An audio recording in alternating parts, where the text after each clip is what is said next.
Cosmic by Frank Cottrell Boyce. A rocket launched yesterday from a private site in northern China is missing. Yesterday, the internet was alive with rumours of a secret manned space mission. Today, NASA and the Russian Federal Space Agency both confirmed that a rocket did take off but denied it was theirs.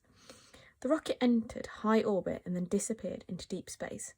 No manned rocket has left Earth's orbit since Apollo 17 in 1972. I'm not exactly in the Lake District, Chapter 1. Mum, Dad, if you're listening, you know I said I was going to the South Lakeland Outdoor Activity Centre with the school? To be completely honest, I'm not exactly in the Lake District. To be completely honest, I'm more sort of in space. I'm on this rocket, the Infinite Possibility, and about 200,000 miles above the surface of the Earth. I'm all right, ish. I know I've got some explaining to do. This is me doing it. I lied about my age. I sort of gave the impression I was about 30. Obviously, I'm more sort of 13-ish. On my next birthday. To be fair, everyone lies about their age. Adults pretend to be younger, teenagers pretend to be older, children wish they were grown-ups, grown-ups wish they were children.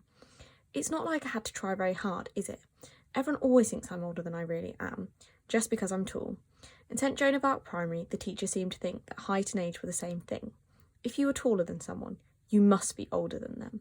If you were tall and you made a mistake, even if it was only your first day, you should know better, big lad like you.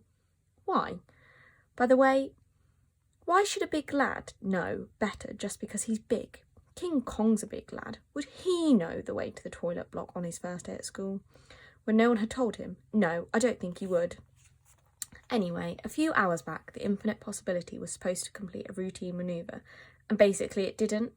It rolled out of orbit, wrecking all the communication equipment, and now I'm very lost in space. I brought this mobile phone with me because it's got pictures. It's also got an audio diary function. That's what I'm talking into now. Talking makes me feel less lonely. Unless you get this message, you won't know about any of this, because this is a secret mission. They said that if it goes wrong, they're going to deny all knowledge of it, and us. There's 5 of us aboard. The others are all asleep. Can you believe that, by the way? We're in a rocket, spinning hopelessly out of control into forever. And what is their chosen course of action? A nap. When we got the manoeuvre just slightly wrong, just slightly enough to make us completely doomed, they all screamed for about an hour and then dozed off. I can't sleep. I can't get comfortable in sleeping bags because they're always too small for me. Plus, I think if I stay awake, I might have an idea and save us all. That's why I'm recording this on my Drax phone. If I do get home, I'm going to give it to you, and then you'll understand how I end up in deep space when I said I was going pond dipping in the Lake District. If you are listening to this, though, and you are not my mum and dad, you're probably a pointy-headed, 90-legged suckerfoot alien, in which case, can I just say, hello, I come in peace, and if you happen to have the technology, please post this phone to Mr. and Mrs. Digby, 23 Glenarm Close, Bootle, Liverpool, 22 England, the Earth, Solar System, Milky Way, etc., if it's not too much trouble. Completely Doomed, Chapter 2. The slightly worrying thing is that I'm sort of enjoying this. Being doomed is not good, but being weightless is outstanding. Every time I lean forward, I do a perfect somersault. When I stretch my arms in the air, I levitate. Back on Earth, my only special skills are being above average in maths and height. Up here, I've got so many skills, I'm practically a Power Ranger. Then there's the stars. On Earth, our house is right next to the New Strand Shopping Centre. The multi-storey blocks out most of the sky. The only stars I ever really noticed were the ones on the It's Your Solar System glow-in-the-dark mobile I got when I was 9.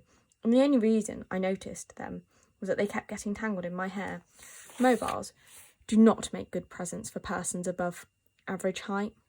The stars look different from here. There's a lot more of them, for one thing, big swirls and knots and clouds of them, so bright they hurt to look at. When you're in it, space looks like the biggest fireworks display ever, except it's on pause. It looks like freeze-frame fireworks. Even if you're completely doomed, you've got to be impressed. The only bad thing about the view is that it doesn't include Earth. We haven't seen it since we rolled out of orbit. I said to the others, well, it must be somewhere. We're probably just facing the wrong way. We'll find it, definitely. But that didn't seem to calm them down. One of them, Samsung 2, drew me a diagram to prove that even if we were facing the wrong way, we should still be able to see it. I said, so what are you saying? That we've fallen into some magic wormhole and come out on the other side of the universe? Possibly. That the whole earth just vanished? That it's gone? Possibly. They all screamed until they wore themselves out and then went to sleep. At least sleep uses less oxygen. I have tried to imagine that there's someone on the other end of this phone, someone unusually quiet. I've also tried to make actual phone calls. I sort of thought the signal might be better up here, being nearer to the satellite, but it doesn't seem to work like that. My favourite gravity, Chapter 3. I don't think the world has vanished, but it is worrying not being able to see it. After all, Earth is where I keep all my stuff. Thinking about all my favourite bits, my mum and my dad, my bedroom, my computer, makes it feel a bit calmer. There's my massive Playmobil Viking ship that takes up half the floor, or used to take up half the floor. I put it back in its box the day I discovered I'd grown facial hair.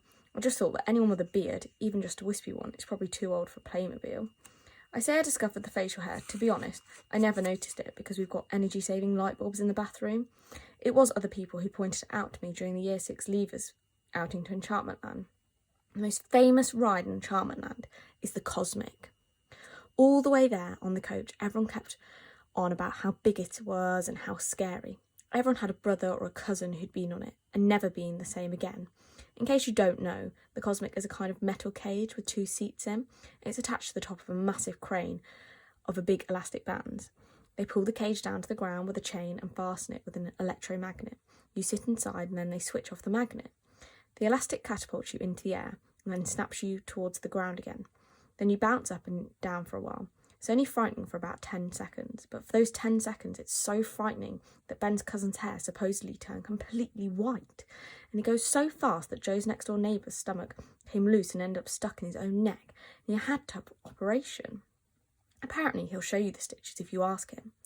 Despite these obvious drawbacks, everyone said they were going to go on it, until we got there and discovered there was a height requirement, namely a wooden Martian holding his arm straight out and a speech bubble that said, "If you can walk under my arm, you can't take the Cosmic." Everyone could easily walk under the arm, except me. It only came up to my shoulder. "Okay," said the man, "you're on." See what I mean about height versus age? It's a height requirement, not an age requirement.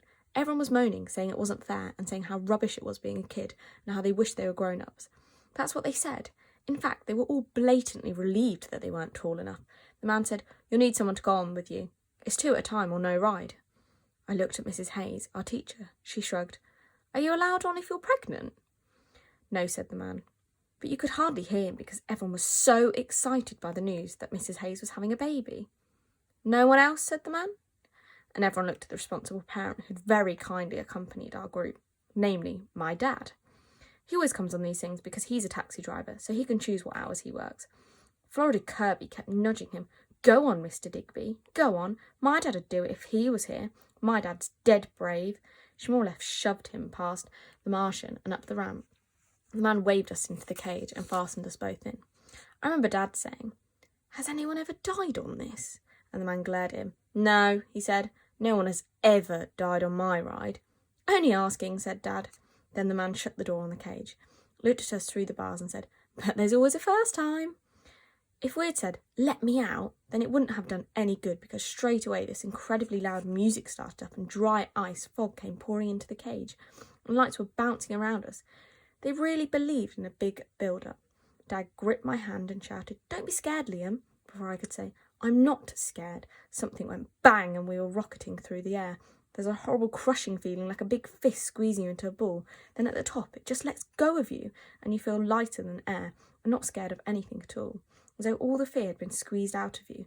The second bounce was nearly as high as the first, but it wasn't even a bit frightening. We sat there, the 2 of us, laughing madly while we waited for the elastic to calm down. We bounced 5 more times. When we got off, I was tingling all over and everything around me looked sort of more in focus than usual. Everything was crispier and brighter. The boys were all hanging around the wooden Martian, shouting and yelling and cheering. The girls were still hanging around Mrs. Hayes, asking her about the baby. I realised we'd only been up there about 2 minutes. Florida Kirby said, "Are you going to be sick?" No. Julie Johnson was sick on the ghost train. She seemed to think that if I knew this, I might agree to be sick, just to fit in. Florida Kirby is obsessed with 2 things, celebrities and being sick. Give her a sick celebrity and she's in heaven. I said, "That was golden. Can we do it again?" Dad said, "Not with me, you can't." "But..." Liam, what you've just had was a once-in-a-lifetime experience, and I've had it. He went off to play on Hookaduk. Wayne Ugunji. He went off to play on the Hookaduk. Wayne Ugunzi was with him, and the two of them got into this profound conversation about Liverpool's defence. Dad said they were weak at the back. Wayne said they were solid at the back, but they couldn't really distribute properly. Every now and then I'd see the cage of the Cosmic shoot up over the tops of the other rides, twisting and turning like a moonshot from a cannon, and part of me thought, I've done that, and the rest of me thought, I've got to do it again. When it was time to leave, Mrs. Hayes marched us off to this special exit they've got just for school parties. I carried on watching for one last glimpse of the Cosmic. I must have drifted a bit out of line, because when I tried to walk through the gate, the security man said, "Could you stand aside?" When it was time to leave, Mrs. Hayes marched us off to this special exit they've got just for school parties. I carried on watching for one last glimpse of the Cosmic. I must have drifted a bit out of line, because when I tried to walk through the gate, the security man said, "Could you stand aside a moment, sir?" I stood aside and watched everyone else leaving. When Dad went by, he was so busy mentally managing Liverpool FC with Wayne Ugunzi, he didn't even glance at me. As soon as Dad had gone through, the security guard closed the door and said to me, "The main exit's over there, mate. This is school kids only." He thought I was a grown-up. People always think I'm older than I am, but no one had taken me for an actual grown-up before. I could have said, "I'm a school kid. Please let me out." Or I could have said nothing and seized the opportunity to have another go on the Cosmic. So I did have two options, but somehow, in my head, they dwindled down to one. I went straight back to the Cosmic. The man in charge spotted me hanging around and said, "Didn't your mate like it?" My mate? I realised he was talking about my dad. "You know, you can do me a favour if you like. Help me plug the gaps." "What gaps?" "Well, I like to keep the ride busy. It doesn't look too tempting, the cage just standing there. A lot of people chicken out at the last minute. I like to have someone who can step in from time to time." I said, "Sure," in a grown-up kind of voice, and stood by the cage. That afternoon, I did the Cosmic with a boy whose mum was too scared to take him, a teenager who was doing it for a dare, someone whose girlfriend was too fat for the seat, and 4 others. 8 goes in all.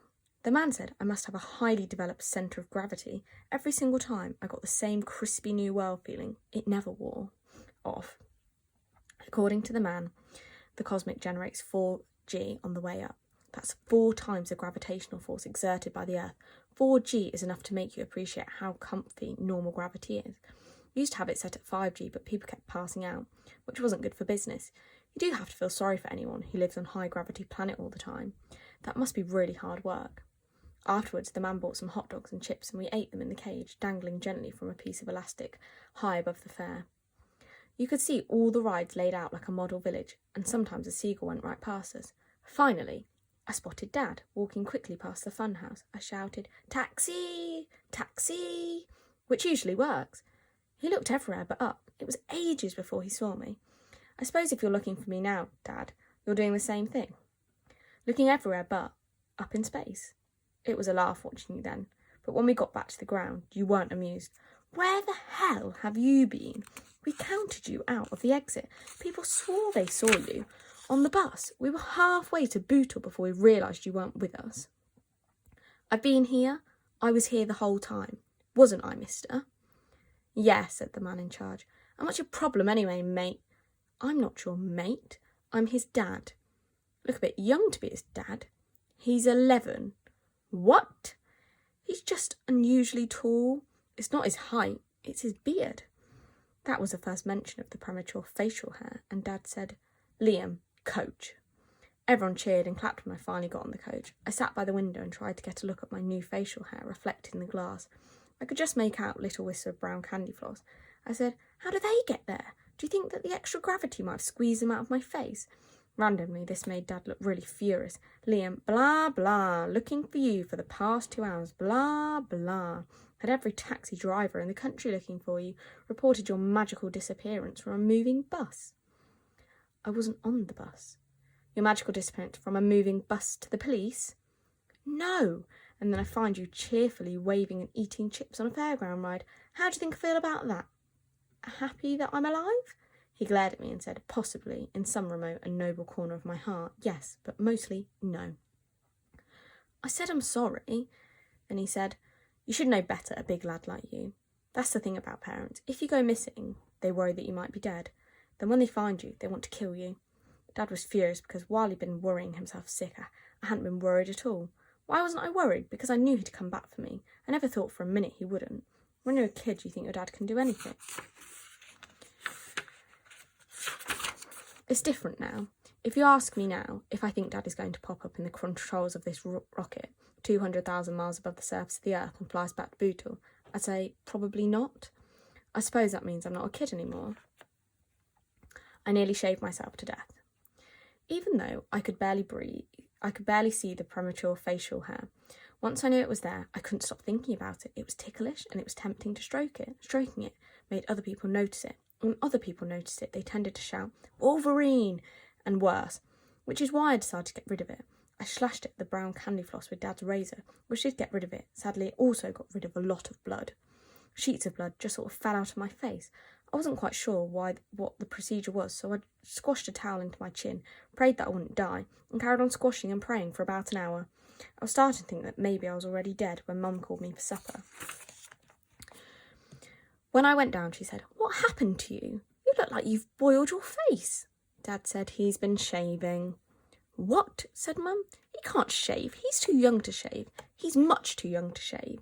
"Well, he's definitely too young to have a beard," said Dad, and he showed me how to shave in a less life-threatening manner. "The only thing is," he said, "now you started, you'll have to carry on. The hairs will get harder and harder the more you shave them. So I don't get wisp of candy floss anymore. I get this stuff that looks like naturally occurring toilet brush." Mum said, "Liam, you've got to stop growing so fast. I'm not ready to lose my little boy yet." Mum got so worked up about all this, she took me to the doctor. The doctor said there was nothing to worry about. That made Mum really worried. She asked to see the specialist. "Specialist in what?" "Well, you read about these people, don't you, who grow up too fast? Their hair starts falling out when they're teenagers, then they get wrinkles, and then they look like old men. But they're only 20. She'd never mentioned these people to me before. She must have noticed my look of absolute terror because she said, "They're very, very rare, but they do exist. You read about them on the internet, don't you?" I was relieved when the doctor said, "No, I don't think I have read about them, to be honest. I could send you to see a bone specialist at the Children's Hospital." At the hospital, they gave me scans, blood tests, and I've been brave sticker. They took me to see a specialist, then a special specialist. They both said that I was normal, completely normal, extra normal, abnormally normal, but tall. "He's just a little boy," said Mum. "He's growing up too quickly." "We all feel like that about our children, Mrs. Digby. The important thing is to remember that he is still a child, even though he looks like a grown-up. Just because he can't shop in the children's clothes section anymore, that doesn't mean his childhood is over. Boys grow at different speeds, particularly this point in their lives. You might go back after the summer, Liam, and find that everyone's had a bit of a spurt, and you're not even the tallest in the class." "Do you know, that makes sense," said Mum. "His dad was tall at primary, and now look at him. He's well below average height." "In fact," said Dad, "I'm slightly above average." "In fact, you are not. Only very slightly, but very, very definitely, I am above average."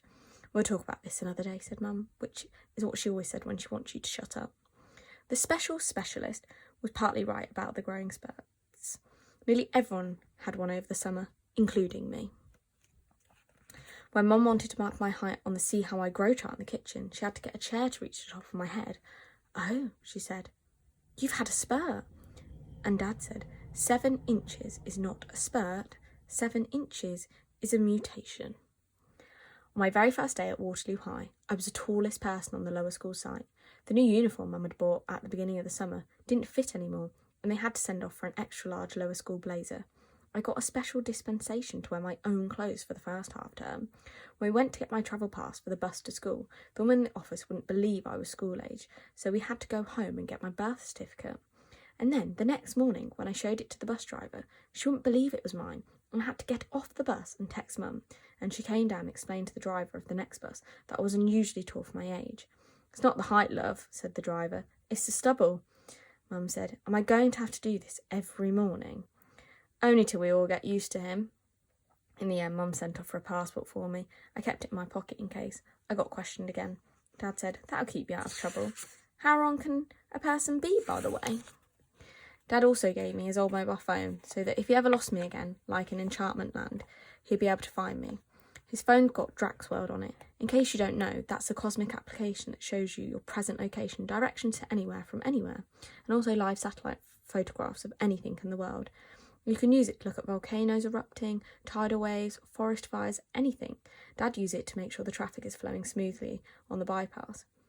That first day at Waterloo High, I was on Draxworld all the way to school on the 61. I used it to look at theme parks and thrill rides. I found Oblivion in Alton Towers, Space Mountain in Euro Disney, The Terror in Camelot, Thunder Dolphin, Air, all of them. As the bus was crawling along Waterloo Road, I typed in Waterloo, wondering if I'd be able to get a satellite view of me on the bus. Instead, the screen filled up with 10,000 options. There were Waterloos everywhere. Waterloo Station in London, Waterloo the port in Sierra Leone, Waterloo in Belgium. You could go round the whole planet just jumping from Waterloo to Waterloo. I found Waterloos with waterfalls, Waterloos in the jungle, Waterloos in snowy mountains, and Waterloos with sandy white beaches. I couldn't figure out why anyone who wanted to live in a Waterloo would think, yes, Waterloo, but not the one with the big beach or the one in the limitless white wastes of Siberia. No, the one with the flyover, handy for the New Strand shopping centre. Draxworld gives you directions to anywhere, so it's not like it would be hard.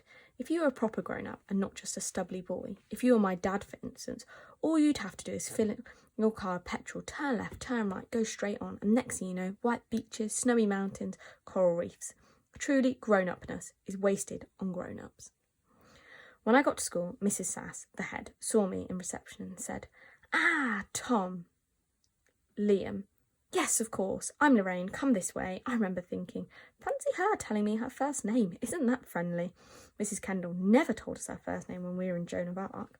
So Lorraine took me off to the staff room and started telling me the names of all the teachers. They all shook hands with me and they said they were pleased to meet me. I was thinking, what a polite school. Wonder if they do this to every new kid. Must take ages. Then Lorraine said, "Everybody, this is Liam Middleton, our new head of media studies." And she was pointing at me. I know I should have put her right there and then, but someone gave me a mug of coffee and a custard cream and sat me down in a nice big easy chair. So I thought, I'll tell her later when I've eaten the biscuit. Then Lorraine said, "We've got assembly this morning. I'll bring you up to the stage and introduce you to the whole school. Do you have anything you'd like me to say about you? Like what football team you support or any special interests?" I suppose that would have been a good time to say, very interestingly, I'm not a teacher, I'm a year 7, but she just seemed so happy, so I said, "I like massively multiplayer online computer games." She looked a bit blank. "Like World of Warcraft, you know, where you have an avatar and your avatar has skills and goes on quests." "Ah," said Lorraine, "skills. We're great believers in promoting skills here at Waterloo High." "I've got a lot of skills," I said. "Of course, some of them aren't that useful in real life, like dragon taming. Some of them are illegal, the knife throwing. I think that's illegal." I think it probably is. I did try to persuade the head in my last school to start a World of Warcraft club, but she looked at me like I was an idiot. Lorraine looked at me like I was an idiot. Then the bell went. "We'd better go through to assembly. Maybe you should just introduce yourself. Don't worry about being interesting." So that's how I ended up on stage, standing just behind Lorraine while she talked to the whole school. There were about 8 people in the front row who knew me because they'd been at Joan of Arc Primary too, including Florida Kirby, who kept waving and making faces. Lorraine said everyone was welcome and she hoped everyone had a good summer, and then something about a new registration procedure, and then she said, "And now I'd like to introduce you to a new member of staff. He's going to be teaching media studies and he'll be a form tutor for Class 9, Mandela. This is Mr. Middleton." And she pointed at me. I stepped up to the microphone and said, "Thanks, Lorraine. Sorry, Mrs. Sass." But everyone in the hall was already muttering, "Lorraine, her name's Lorraine." And Lorraine was looking cross. All these faces were looking up at me. Part of me was thinking, I really should think more about the consequences of my actions. Then this would happen to me. Then this wouldn't happen to me. But another part of me was thinking, this is good. I said, "Morning, everybody." And everyone said, "Morning, sir." "Sir," I said, "has anyone here been to Waterloo near Liverpool?" 1,200 hands shot up and waggled in the air like a salute. Looking out at them, I felt like the bad emperor in Star Wars. I took a breath and said, "Has anyone been to Waterloo in Belgium? Scene of the original Battle of Waterloo in 1815? No one. I said, "Siberia? Siberia's as big as Europe. It's got the largest freshwater lake in the world. A lake so big it has its own species of dolphin. The ice is so thick that the railway runs over it. It's also got a town called Waterloo. Has anyone here been to Waterloo, Siberia? No one put their hand up. Why not? No one answered, but they all squirmed in their seats, as though going to Siberia was homework and they hadn't done it. Waterloo in Sierra Leone. No one had. Sierra Leone has lush rainforests and amazing history. Anyone? No one. Why? They all squirmed again. Why have we all been to the Waterloo with the bypass and the shopping precinct when none of us have ever been to the Waterloo with the waterfall, the Waterloo in the jungle, the Waterloo by the frozen lake? Why? These places, they're not in Narnia. You don't have to find a magic wardrobe to get to them. They're not in Azeroth. You don't have to create an avatar and climb inside a computer. They're real places. You can go there by bus. Sometimes it will take you a lot of buses, but they're just there. They're part of your world. Someone shouted, "Yes!" I was amazed to see it wasn't one of the children. It was Lorraine. I realised now that she thought I was being a bit metaphorical. She thought I was going to say something about how education opens up new worlds for you or something, but I didn't. I said, "Let's go." No one moved. They all thought I was being metaphorical too. I said, "Come on, what are we all doing here? Let's go, come on, follow me." I don't know where that last bit came from. It just came out. It was part of the flow of the thing. I walked out down the middle of the hallway towards the doors at the back. It took a minute, but somebody followed me, then someone else, and someone else, and everyone followed me out of the hall, through the lower school exit, and into the playground. The sun was shining, the birds were singing. I walked up to the gates and pushed. Nothing happened. Waterloo High is a high-security school. The gates are locked at 9 a.m, and no one can get in or without a swipe card. That's why there was a man in a leather jacket standing on the other side of the gates talking to the intercom. "I'm the new head of media studies," he was saying. And over the intercom, the secretary was saying, "I don't understand. You're already here. You're taking assembly." By then, Lorraine was at the gate. She looked at the actual new head of media studies. Then she looked at me and she hissed, "Who are you?" I did try to explain it all to her. I said, "I'm really sorry, Lorraine." "Don't call me Lorraine anymore. It's Mrs. Sass." "Yes, Mrs. Sass." "Why didn't you tell me your real name?" "I did. But, well, you should have more sense, a big lad like you." When I got home, Mum said, "So how did it go? First day at big school?" I said, "All right." "Is that all you've got to say? All right?" "No. What else? I'm starving." Sometimes it's better not to go into too much detail.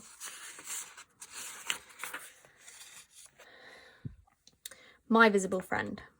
There are about 10 million meetings and letters home about my peculiar and disruptive behaviour at school assembly. Mrs. Sass decided that the problem was I had poor social skills because I was an only child. He doesn't mix with the other children. He's an isolated figure on the playground. Wouldn't you be an isolated figure if people followed you around shouting, "Sir, sir," or "Wolverine," or yelling, "Hello up there," a million times a day? I mean, what do they want me to do? Shrink? Dad said, "You need to try and make some friends." I've got loads of friends. I've got 20 guild members just waiting to do my bidding. I'm talking about real life, not computers. I don't accept that distinction. That's exactly my point, said Dad. You need a friend who is visible to the naked eye. The point about World of Warcraft is that the other players don't know how tall or how short or fat or thin you are. They just accept you for what you are. Namely, in my case, a highly skilled night elf with healing powers. This wasn't enough for Mum and Dad, so they sent me to the Little Stars drama group every Saturday morning. Lisa, the girl who ran it, didn't seem impressed with my poor social skills. She sucked her teeth and looked me up and down and said, "We're really a children's theatre group?" "He's 12, said Dad. "What, mental age?" "No, physical age and mental, I suppose. He's 12, mentally, physically, emotionally, the lot. He's just a bit tall and stubbly." Oh, she looked like she didn't believe him. I showed her my passport. "He's a clever lad," said Dad. "He's in gifted and talented." "He's not exactly a little star, though, is he?" said Lisa. "I suppose if we did the big friendly giant, he'd be perfect." So she smiled. "Why don't we do that then?" So we did. Florida Kirby was already a fully paid up little star. Lisa gave her the part of the giant's little friend, Sophie.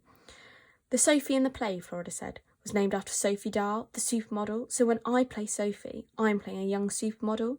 Florida always has to be a celebrity.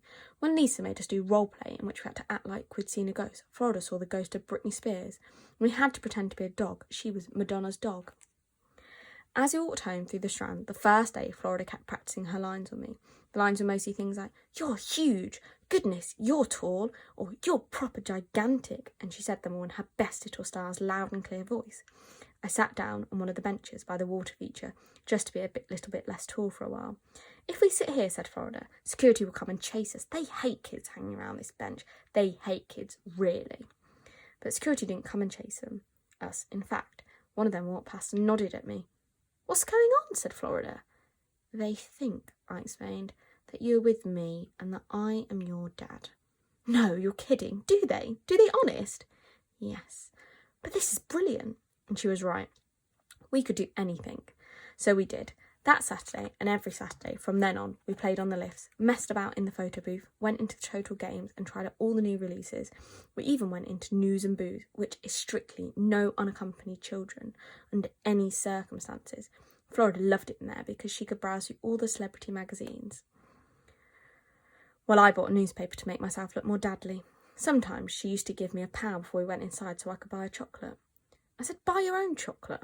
Girls do not buy their own chocolate when they're out with their dads. Dads buy it for them. She even tried to get me to buy her cigarettes. Dads don't buy their children cigarettes. My actual dad would. He'd do anything for me. "He's going to buy me a pony." "Ask your actual dad then."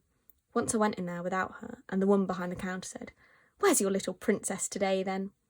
How much did Florida love that when I told her?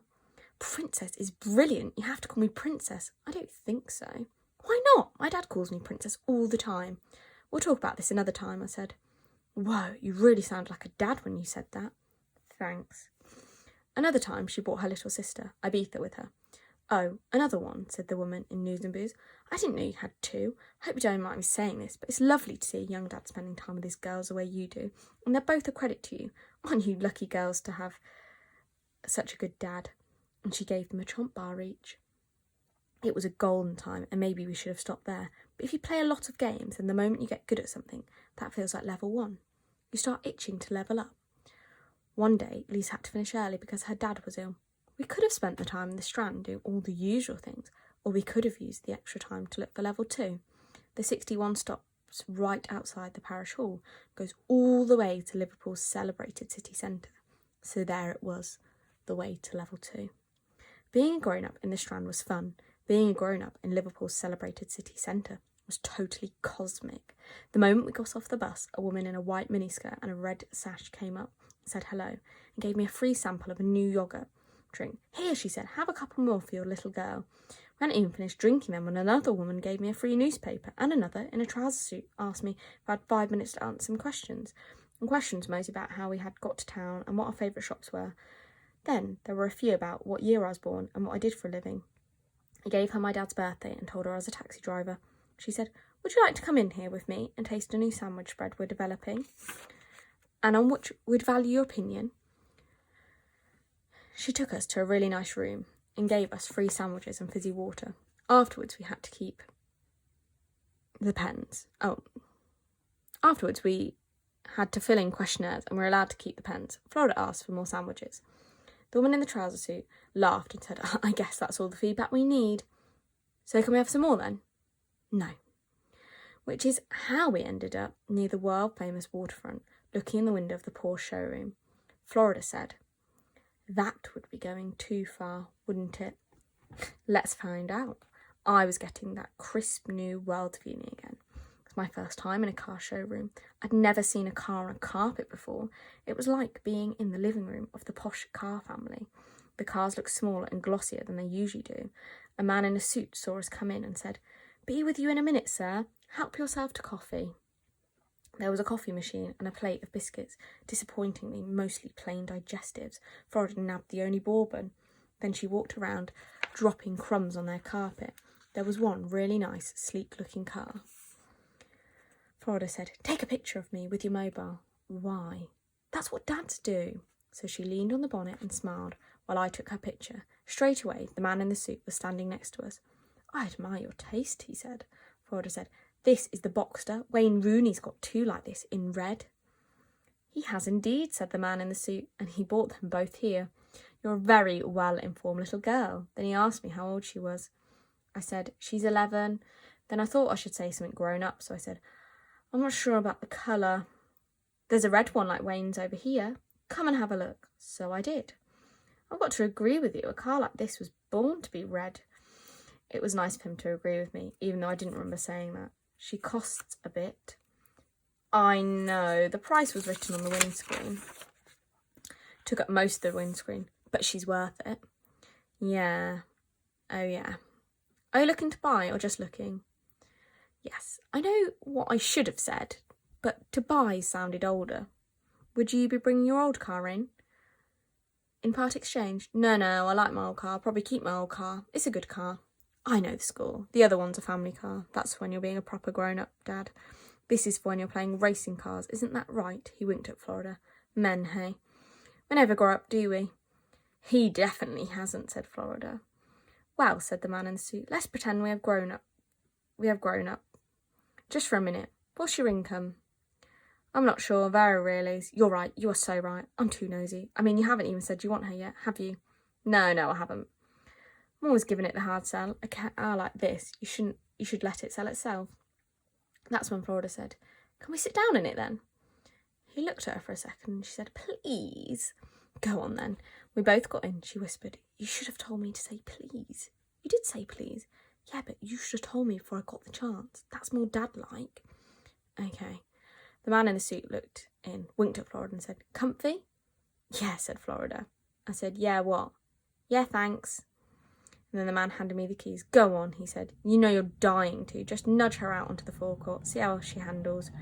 Before I could say anything, he was asking the other salesman to move the other cars out of the way and open the big door so I could take the car outside. I'll need to push the seat back a bit for you. You're a big lad, aren't you? Could have said, yes, I am a big lad, but that doesn't mean I'm old. I didn't say that. I said, thanks, and added mate. Have you got your licence on you, Mr. Digby? No, I haven't. I tried not to sound too happy about this. That's all right, Miss Digby, I'd trust you. Thousands wouldn't. He crouched down next to me and gave me a guided tour of the dashboard. There's your MP3 player, your ergonomic seat thing, your sat-nav, in case you actually want to go somewhere. I had a thought. I've got Draxworld on my phone. Can I hook that up to the sat-nav? He was impressed. He said, not sure. Give it a go. I got Draxworld up on my phone and chose a Waterloo. Waterloo, said the man. No, this doesn't work. Waterloo's about 15 minutes from here. This is showing a journey time of 3 days. Actually, I said, that's Waterloo in Sierra Leone, Africa. He looked at me like I was talking pure poetry. Wow, he said, Africa. And it's in your favourites. What would you do? Shoot down through France? Over the Pyrenees? He was gone, imagining the whole journey in his head. The rivers, the mountains, the ferries, the desert. Mr. Digby, he said, you deserve this car. If I could, I'd give it you. So I turned the key in the ignition. The car made a sound like a cat purring. The man stepped aside and pointed to the bonnet. Engineering perfection, he smiled. It is at the moment, I thought. But in 5 minutes' time, it might as well be a load of scrap metal. The thing about level 2, of course, is that it has new and unexpected dangers. So you stand a much better chance of being killed. I looked down at the pedals. I knew one of them was the accelerator. I just wasn't quite sure which one. One lesson that World of Warcraft teaches you is that if you want to succeed on the next level, you need to acquire new skills. Don't level up until you've skilled up. Sadly, this was a lesson I'd forgotten. I was pretty sure that the accelerator was the one in the middle, had my foot on it, and when the door on the passenger side opened, a very familiar voice said, you, out, now, come on. I probably didn't mention this at the time, Dad, but on balance, I was pleased to see you. When I climbed out, you were shouting at the man in the suit, telling him that I could have been killed, asking why they don't check ages. How was I supposed to know? Wailed the man. By checking his licence? Good point, Dad. He didn't have one. Of course he hasn't got one. He's 12 years old. Look, mate, said the man in the suit, don't go blaming me because your son's a freak. I thought Dad was going to hit him then. He growled. He is not a freak. He is normal but tall. It wasn't just his height. It was the fact he seemed to have a daughter. Dad's got this little statue of St. Christopher stuck to his dashboard. When he was shoving me into the taxi on the way back from town, I bumped against it and it rolled on the floor. Pick that up, snapped Dad. Okay. You've knocked the baby Jesus off its back. Just don't talk to me, Liam. I said okay, but there was something I wanted to ask him. I waited till we were on the dock road. Then I said, "How did you know where we were?" "I'm your dad," he said. "If you act funny, I notice. If you get on an unexpected bus instead of going home, I follow you, even if that means turning down fares and having the boss bawling at me on the radio. I'm your dad, it's what dads do." Thinking about that now makes me wonder if you're out there, somewhere behind us, charging after us through the waste of space in your taxi. But no taxi will be able to generate the necessary escape velocity. In case you are interested, by the way, this is how Dad located us that day. When he gave me his old phone, he bought himself a new one, but he kept his old number, so there were 2 phones. Phone 1, Dad's, and phone 2, mine, with the same identity, so if he was ever worried about me, he could fire up Draxworld and request present position of phone 2, and that would tell him where I was. So my phone looked like a phone, but it was really an electronic tag. Because we shared a phone number, I used to get all Dad's messages from Pine Planet, telling me that my new kitchen units were ready for collection, and Dad used to get messages from members of my World of Warcraft guild saying stuff like, "Being attacked by dragons, need your help, need your healing powers now," and captured 50 goblins, kill or hold for ransom. A nervous person might have thought, blimey, we're being invaded by mythical creatures, and maybe gone and hidden away in the woods behind the golf course. Dad just thought, this phone's gone funny, I'll turn it off and turn it on again. That's Dad's solution to any technological problem. Microwave, sat-nav, computer, dishwasher, turn it off and back on again. And it'll be okay. To be fair, it usually works. I'd try it now, but I'm not sure this rocket has an off switch. My Planet Panda Pop. The school assembly incident was bad. The poor showroom incident was like being killed and sent back to level 1 with no spare lives. All we wanted, said Mum, was for you to learn some social skills. Social skills, said Dad. Well, let's see. He got a little girl to pose as his daughter and he persuaded a salesman to lend him a Porsche. He's got social skills. He's got too many social skills. We asked him to learn some and he learnt too many. That's the problem. It turned out that Dad was right about visible friends being different from cyber friends. If someone doesn't turn up on Warcraft, you can always just recruit someone else. But when I walked through the new Strand shopping centre on Saturday mornings, even though there were thousands of people in it, it was really noticeable that none of them was Florida. Mum got really stressed about the whole thing. "Liam," she kept saying, "what are we going to do with you?" Dad looked on the internet for self-help groups for people with unusual problems. About an hour later, he came back and said, "What about this? Popular coastal resort, Tunisia, £150 a head?" "Tunisia's a bit far," said Mum. "I was hoping there'd be a group in the library." "No, I'm talking about a holiday. That's what we need, isn't it? The 3 of us go somewhere, no one knows us, and just unwind."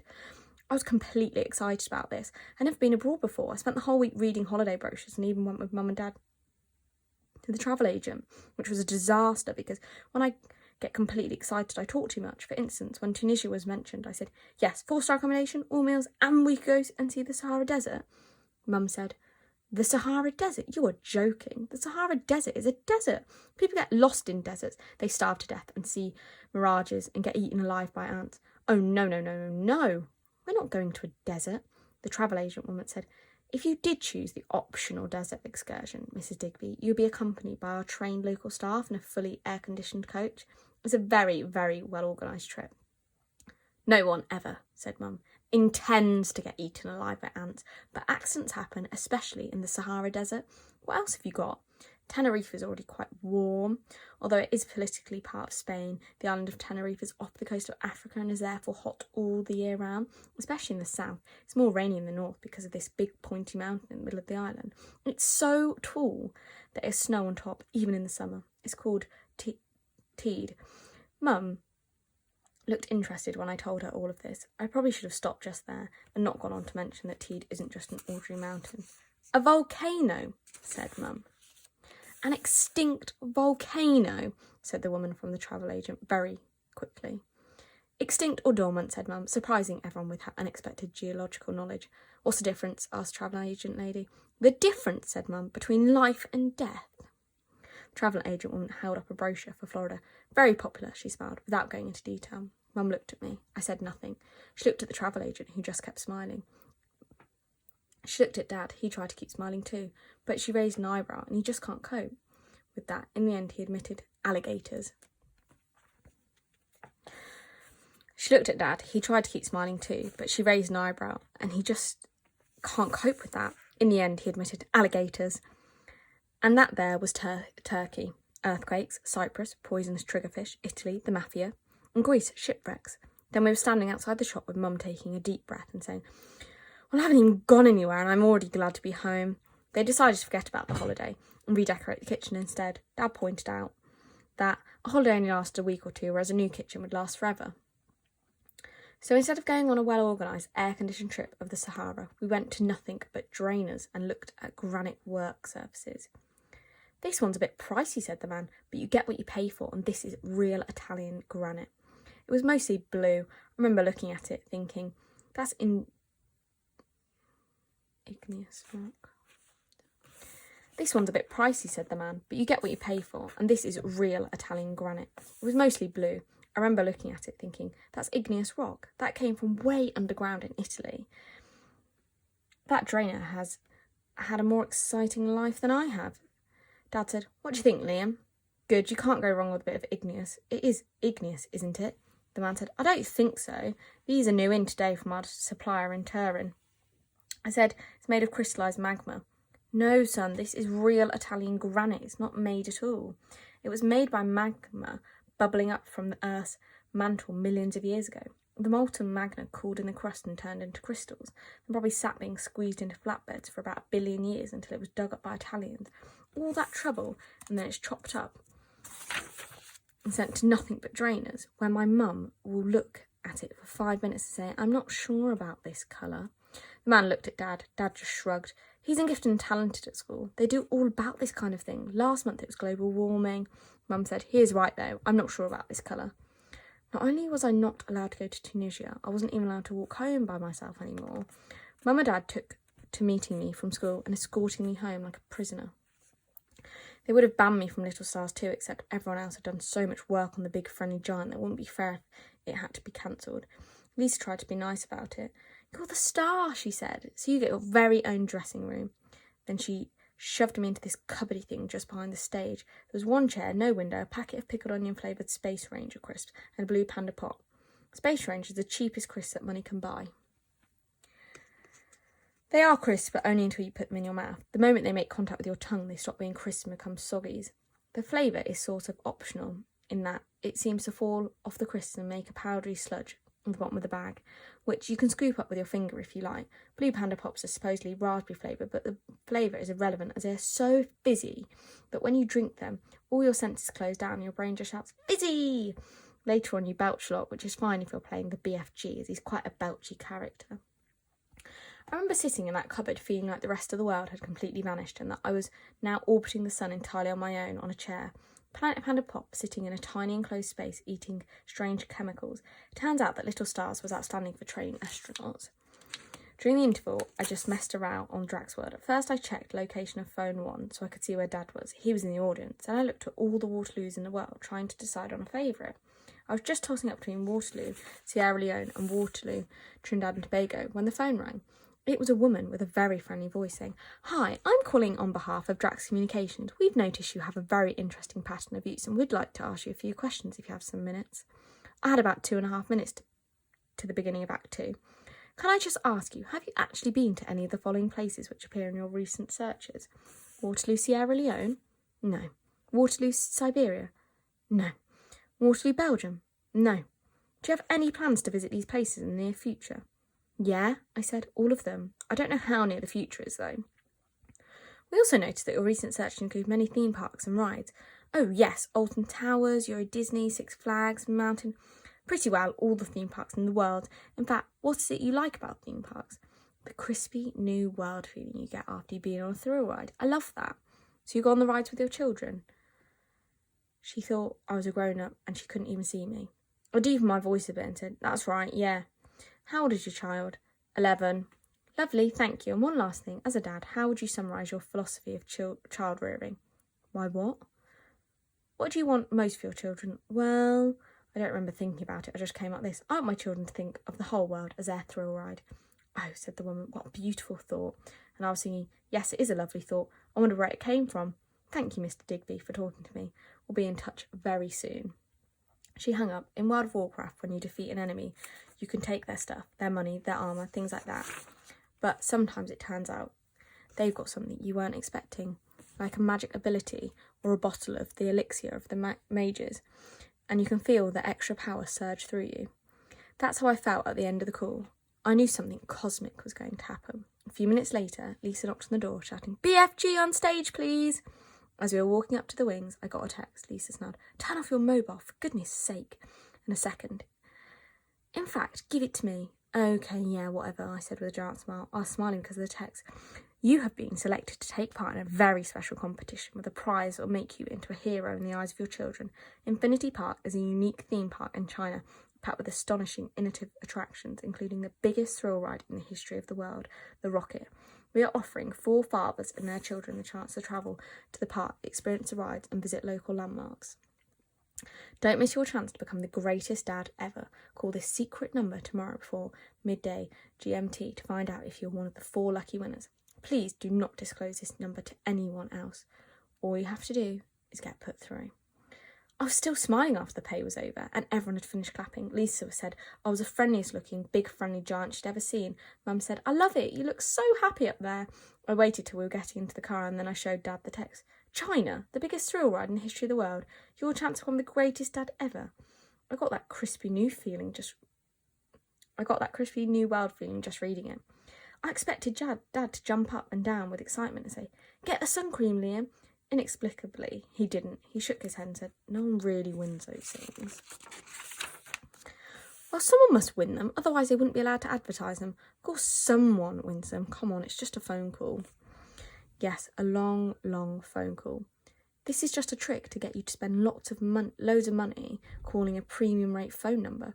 And when you do, there's nothing at the other end except a voice saying, "Please hold," and playing some nice classical music. And then they collect the money for the call. "But you've been specially selected." "Yeah, me and 10 million others." He deleted the message. We walked home past the shopping centre. I looked up, but you couldn't see any stars. I remember thinking, I'll probably never get out of Bootle as long as I live. It's funny to think I'm now at this moment further away from Bootle than any other living human. That night, Dad wanted us to play Monopoly in the new kitchen. Monopoly. Has anyone ever played Monopoly to the end? Don't most people just sort of slip into a kind of boredom coma after a few goes and wake up 6 months later with a handful of warm hotels? If it had been Risk or Cluedo, that would have been something. But Monopoly. "Sit down," he said. "It'll be nice all of us together. We haven't played a game for ages." I said, "Monopoly is not a game." "Well, here's the dice and here's the board. How is that not a game?" "It's not a game because nothing is happening. In Monopoly, you can ask someone else to take you, go for a while. You go to the toilet and it won't make any difference. Can you imagine asking someone else to take or go in chess or Risk or football? I'll tell you what Monopoly is. Monopoly is my life, going round and round the same streets over and over again with not enough money." "So," said Dad, "you don't want to play then?" "No, I don't." I got up. I was going to go and play a few hours of Warcraft. "It's always an anti-climax," said Mum. "When you're in a play or something and then it ends. You don't want to play a little game Monopoly with your real life Mum and Dad," said Dad, "but you'll play all night with your invisible Warcraft friends." I haven't got any real life friends left, have I? Maybe you would have if you weren't always coaxing them into illegal situations involving high-powered sports cars. "Oh, now," said Mum, "he isn't always doing that. He only did it once. And isn't once enough?" They were still discovering this when I logged into Azeroth and summoned my guild, the Wanderless Warriors. We were crossing the blasted lands when a caravan of traders, when the door opened, Dad looked in. "Listen," he said. "I'm sorry about earlier. If you don't want to play Monopoly, that's fine. I'll play Warcraft." "Oh, thanks, but it doesn't really work like that." "How does it work then?" So I tried to explain Warcraft to Dad. But honestly, where'd you begin? He didn't even know what an avatar was. I said, "Like when we play Monopoly and you're always the top hat." "Well, it's like that, only more complicated. That's me on the screen. Look, that elf." He squinted at the screen. There were hundreds of avatars across the vast desert of the blasted lands. I showed him which one was mine, and I introduced him to all my other guild members, who were mostly very heavily armed night elves. I think he was impressed. "You see," I said, "in Monopoly you get as much money as you can. Right, and that's it. In here you have to get money, and health, and experience, and skills, and then you use them for a quest." "What kind of quest?" "Well, there's all kinds. Some of them are dangerous and complicated, and some are simple. And you meet hazards and monsters, sometimes serious monsters, so you run away or get help, and sometimes trivial monsters. Sometimes serious monsters, so you run away or get help, and sometimes trivial monsters, so you fight them. And if you complete the quest, you gain experience and new skills, and maybe some strength and wealth, so then you can level up. What? See, I'm level 40 elf, but what I want to be is a level 70 elf. Then I can engage with really serious monsters when you want to engage. That's called an instance. We're having a bit of an instance right now with this dragon. The dragon had ambushed us, but the Wanderlust warrior stood their ground and fought like a well-oiled machine. Soon the dragon was dead, so were 2 of my warriors, but that was okay because I've got healing powers. I brought them back to life and we looted the dragon's hoard. That was what was happening in my head. Of course, to Dad it just looked like I was sitting there clicking the mouse so fast it sounded like castanets. Cosmic, I yelled. Look what we found! Elixir of the mages. If you use that just before an instance, it doubles your brain power. This, said Dad, is not a game. This is a career. But it's good on here because people just accept you for what you are. Namely an elf with magical healing powers. Is that what you really are, Liam? No, but in game, if I have experience and strength and stuff, I can go on quests and do things. In life, you can look like a grown-up and shave like a grown-up and be gifted and talented and everything. You've still got to sit in class full of kids who call you a freak and Wolverine and stuff. Dad nodded his head like it all made sense to him. Then he got my profile up so he could have a proper look at my avatar. It says here, he's shorter than average. If you're short, you get extra agility, plus you can sneak up on people. Dad said, a shorter than average magical being with lots of friends. Wow, that's a very nice avatar. Good night. I did offer to tell him something about the history of Azeroth and who the Horde were and about the Alliance, but he said, that's enough for one night. Thanks all the same. You get back to your quest. Don't stay too late. You've got school. It was only when he'd gone that I noticed he'd left his phone at my desk. And only when I picked it up that I remembered that my phone was a clone of his, so the number he deleted from my inbox should still be in his. It was. I copied it back into my phone. I am on hold. I made the call on the bus to school the next day. I remember looking out the window at all the people queuing outside the post office, standing at the pedestrian crossing, going in and out of 24-hour Tesco. None of them looked to me like they'd been specially selected. I was going to win. I dialed. The one with the friendly voice answered right away. Drax Communication, do you want the opportunity to be the greatest dad? Yeah, I do. I really do. I was thinking about it all night. I talked for about a minute before I realised she was recording. If you accept the terms and conditions of this competition, please press the star key now. I did. We'll take your call as soon as we can. In the meantime, please hold. Remember, all you have to do is get put through. They started playing the classical music. They were still playing when the bus pulled up at the school gates half an hour later. Every now and then the music would stop and the friendly voice woman would say, your call means a lot to us. Please hold. There must be a lot of people in the queue. Maybe Dad was right. Maybe I wasn't that special. I was walking in through the school gates when I got a text alert. Yes, we have our first winner. Yes, what's yes about that exactly? Our first winner is Klaus from Hamburg in Germany and his daughter Anna. Anna's 2 great passions are thrill rides and helping others, said her father. She once spent 12 hours on the Space Mountain roller coaster at Euro Disney in order to raise money for a local hospital. She hopes to get people to sponsor her to ride the rocket and so raise money for children who were injured in wars around the world. When her school friends heard about this, they wanted to help her. We knew there might be a problem getting through to the numbers. They all came to school early and all called the number simultaneously. A boy got through and gave her the phone to Anna immediately. She is a worthy winner. In other words, she cheated. I was still on hold during registration. Registration's a noisy business, so no one noticed with the music, but first lesson was maths with Mrs. Jewell. And maths with Mrs. Jewell is always full of long silences. For instance, Miss Jewell, square root of 64? Class, long silence. Miss Jewell, anybody at all? Class, more long silence. So this morning I tried to answer all her questions just to keep the noise level and stop her noticing the phone. When she asked something about calculating the volume of a cylinder, I shouted, Miss! Liam, there is no need to shout, Miss. If no one else is offering the answer to the question, there is no need to try and attract my attention if you have no competition. Yes, Miss. Anyway, Miss, it's pi times a... Thank you, Liam. I already know the answer. I already know you know the answer. I'm hoping to find out if anyone else knows the answer. Wayne probably knows, Miss. He's good at maths. Miss, but he doesn't have the confidence to put his... Liam, I'm only too happy to hear your thoughts on geometry. I don't want your thoughts on fellow pupils. Just going back to the volume of the cylinder then, Miss, isn't it? Don't go back into it, Liam. Let someone else have a go. Yes, Miss. So, volume of a cylinder, anyone? Anyone at all? Long pause, but not silence. A teeny little orchestra fiddling away. She frowned. She prowled up and down. You could see that she thought it might be in the next room or in her head. Finally, she said, "Can anyone else hear music? Or are the angels finally coming to carry me away?" I laughed at this. Probably too loud and definitely too long.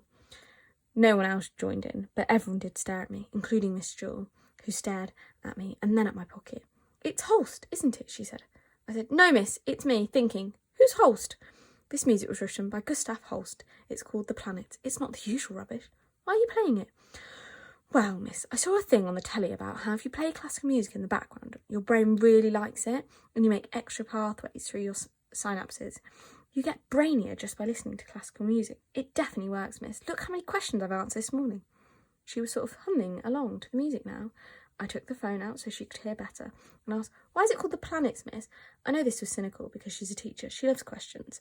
Miss Shaw talked non-stop for the whole lesson about music, about Greek mythology and about the solar system. At one point she tried to explain just how far away Neptune was and everyone gasped, and then she said, "And it's a near neighbour compared to the stars." And she did a massive calculation on the board to show how far away the nearest star was in both kilometres and light years. It was the best lesson she ever gave us, but I was still on hold at the end of it. I did get another text of that though. Our second winner is Samsung 2, Torre from Waterloo in Sierra Leone. Samsung 2 is the cleverest boy in the country. Recently his class was given a geography project about irrigation. Some of the other boys got A grades. Samsung 2's project was so good that the government bought it. His father says it is important to push your children hard to fulfil their ambitions. Samsung 2 and I have fun setting achievement targets. For instance, on his 10th birthday, he set himself the target of becoming the president of our country. I set him the target of winning the competition, and he did it by writing a computer program that bypassed the on-hold part of the phone call and put him straight through to the operator. Although he's not interested in fairground rides, he is looking forward to this opportunity to study one of the wonders of the world. I'm sorry, but if you already live in the Waterloo in Sierra Leone instead of the Waterloo near Bootle, then you really don't need to go and see the wonders of the world because you already are in one of the wonders of the world. You've got jungles and rivers instead of gasometers and bypasses. It's like the Grand Canyon wanting to come and look at the crack in my bedroom ceiling. Still, 2 lucky winners left to go during the kerfuffle between lessons. The next one was announced. Our third winner is Max Martinet of Lille in France. Max's father believes in discipline. So many children are allowed to run wild, he says. Not Max. I insist that he does exactly what he is told to do. If children are bad, you must punish them. If they are good, you must reward them. Max does as he is told. I told him to win this competition, and he did. See, all these other kids are getting help from their parents. What's my dad doing? Valeting the taxi? The next lesson was media studies with Mr. Middleton, who blatantly hates me. We watched DVD about the history of washing powder adverts. No one noticed my phone playing in the background. I wonder how my credit was holding up. I'd now been on hold for 3 hours. Did it make me want to give up? No. What made me want to give up was the next text message. There was only going to be 4 winners in the competition, and this was the 4th. We have a new winner, Hassan Examdu from Bosnia. Hassan's father, Edem, says childhood is a happy time, and how can we be happy if we don't have the things we want? So I give Hassan everything he wants. After all, it's only money, and I can always get more money. For instance, he really loves thrill rides, and he wanted to be the first ever to ride the rocket. So I found the number of the girl who won it for charity. I phoned her and I offered to give the charity twice as much money as she could raise with sponsors. Simple. Everyone has their price. If the competition was over, then the music should stop and the line should be closed, but the music was still playing. Then I realised that if he'd bought the Germans girls' place, then he wasn't the 4th winner. He was a replacement winner. There was still 1 chance left. Now the music had stopped and there was a ringing sound. I was being put through. I pulled the phone out of my pocket and got ready to speak, and a hand snatched the phone out of my hand. It was Mr. Middleton. I pleaded with him not to hang up. "I'm in a queue, sir. I have been since 8 o'clock this morning." "No mobiles in class. An invariable rule and basic good manners. You should know that." "Please don't hang up." I could hear a friendly woman's voice talking on the phone. I was through. He snapped the phone shut and smiled. "Tell me," he said, "what was important about the new ideas that Oma used to promote their washing powder in the 1960s? "What was important about them? I'll give you a clue. Suds. Long-lasting suds. Now then, anything? No, you weren't listening to me, were you? What were you listening to? Little voice in your head or on your mobile? Maybe you'd like to tell the rest of us what they were saying." It was a level 70 monster question, the kind you're supposed to walk away from, but I engaged and said, I said, recent studies have shown that the chances of an asteroid hitting Earth any time in the next 100 years are 5,000 to 1. Blatantly, the odds getting stronger with every day that passes. A big enough asteroid can cause total global extinction, and therefore it doesn't matter how long your suds last, and it doesn't matter if you've been specially selected or not. Sometimes you don't need to take the elixir of the mage's furs. Sometimes if you simply set up the monster, the elixir just comes. He sent me out of the class. Fathers have children. That was the night I finally took down my It's Your Solar System glow-in-the-dark mobile. It wasn't even astronomically accurate. It's still a Pluto on it. Everyone knows that Pluto's not a planet anymore. It's something a bit too big for an asteroid, but too small for a planet. It's nothing like someone who's too big to be a kid and too young to be an adult. When the phone rang, a friendly voice said, "Hi, Drax Communications. Still want to be the world's best dad?" This time I waited for the option to come up, but they didn't. There was a pause, and the friendly voice said, "Hello, Mr. Digby." "Oh, what? Yeah, that's me. Who's that?" "Dr. Dina Drax here. I've been waiting for your call." "You've been waiting for my call?" "Yes. But I tried to call this morning, and I was on hold for about a year. I thought there must have been 1,000,000 people in the queue. But I told you that you were specially selected. Didn't you believe me?" "Yeah, but the on-hold thing went on so long. I really wanted to share that piece of music with you." "Well, thanks. I enjoyed it.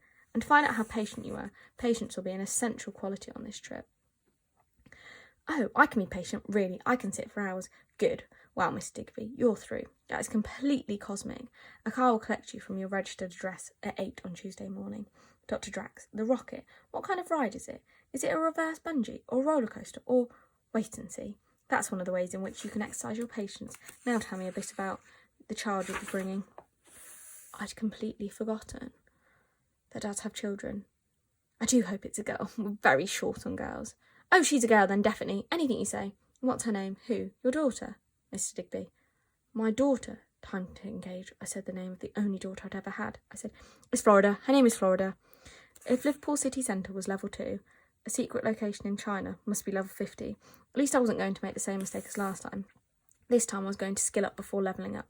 In World of Warcraft, you can have weapon skills, gathering skills, or trade skills. You can have mining skills too. They're a bit rubbish and you have to buy a pickaxe. If I was going on a quest disguised as Florida's dad, I would need dad's skills. I went through all the books on my dad's bedside table. They are mostly coloured charts of quick drying low odour bathroom paints with mad names like Antarctica Glow. But there was one called Talk to Your Teen, which was all about how to trick your teenage son or daughter into talking to you. Unbelievable. It was like finding a cheat sheet for Orbiter IV, except it wasn't Orbiter IV, it was my life. Look at this. Does your teen sometimes seem sulky and uncommunicative? Meals are the most natural place for conversation to flow. To create the best possible conditions for this, you should turn off television before eating and try to serve fiddly food. Fiddly food keeps everyone at table longer, whereas a pizza can be dispensed within a matter of minutes. A kipper can keep a hungry teen at the table for fully half an hour. In other words, meals are traps. Except, what sane person would bait a trap with kippers? It also said it's very important to show an interest in their world, ask them about their friends, their music, their books and their computer games. So he was never interested in the history of Azeroth or the Wonderlust warriors, weapons at all. He was just keeping me talking. I should have realised this before, because when I carefully monitored my dad's conversations for several days, I discovered that they can all be broken down into 5 headings, namely, how we get there, what the parking was like, what it was like in the old days, something thoughtful, which it made you think, something to do with last night's football. For instance, on Saturday morning, we went to the new Strand to look for new handles to put on the new kitchen cupboards. We didn't find any, though we did get an amusing cactus holder shaped like a donkey. This is what Dad said. The main road was so choked we'd been better off walking. £2 to park for 2 hours, and it takes you half an hour to find a space.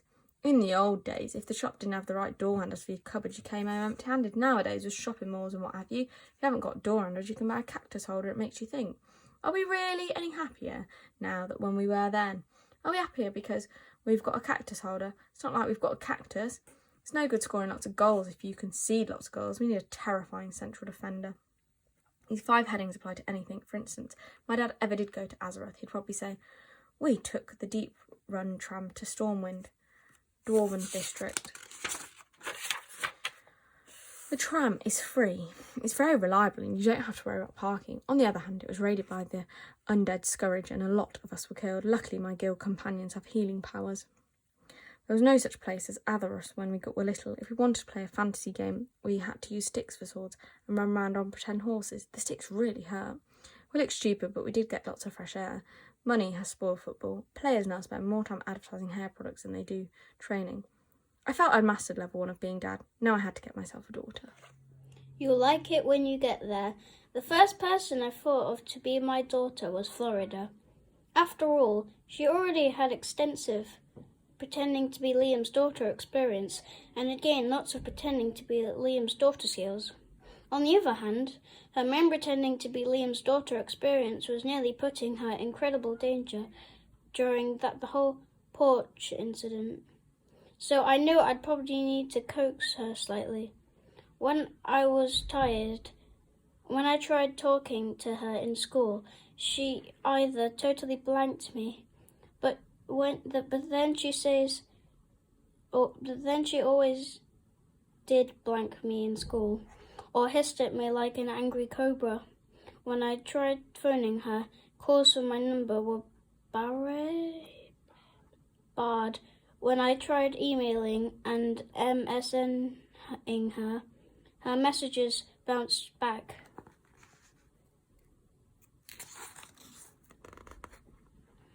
I tried sitting by the Strand water feature. She never came by. I think I saw her once, but she saw me and ducked inside the Leaning Tower of Pizza. That's okay. If you need new equipment for a quest, you have to work for it. You have to dig for gold or grind away, fighting trolls and looting their possessions. And you have to keep going until you've got what you need. The one place where Florida had to talk to me was Little Stars.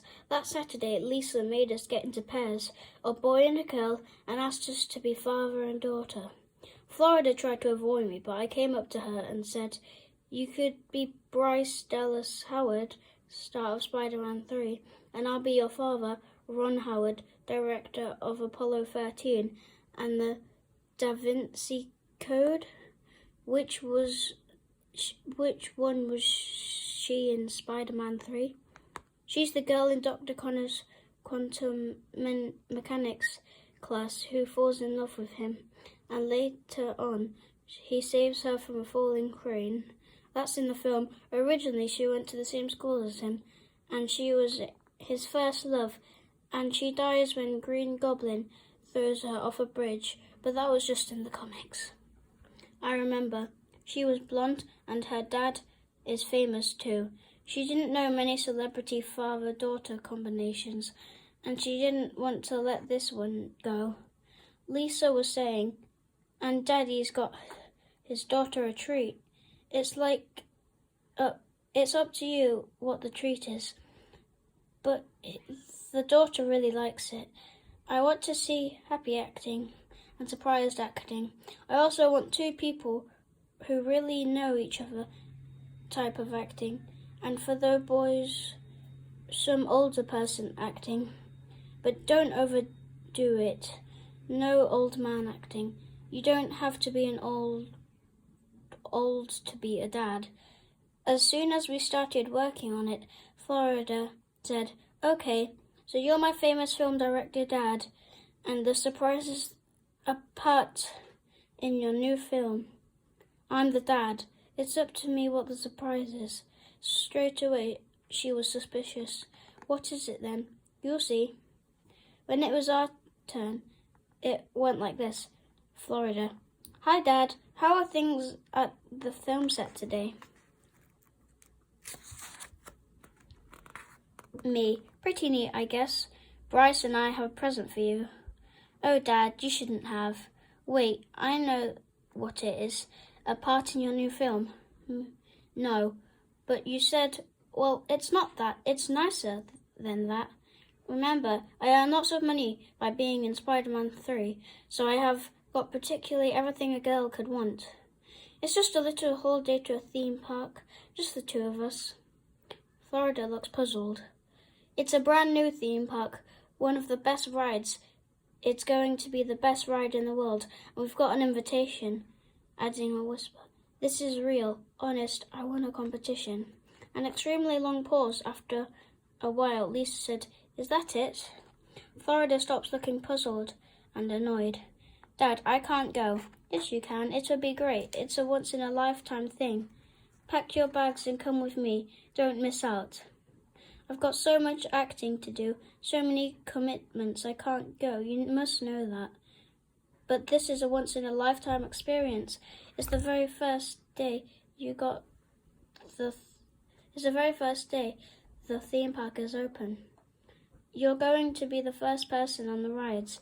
"Really?" "No. You'll like it when we get there." "No, I won't." "Yes, you will.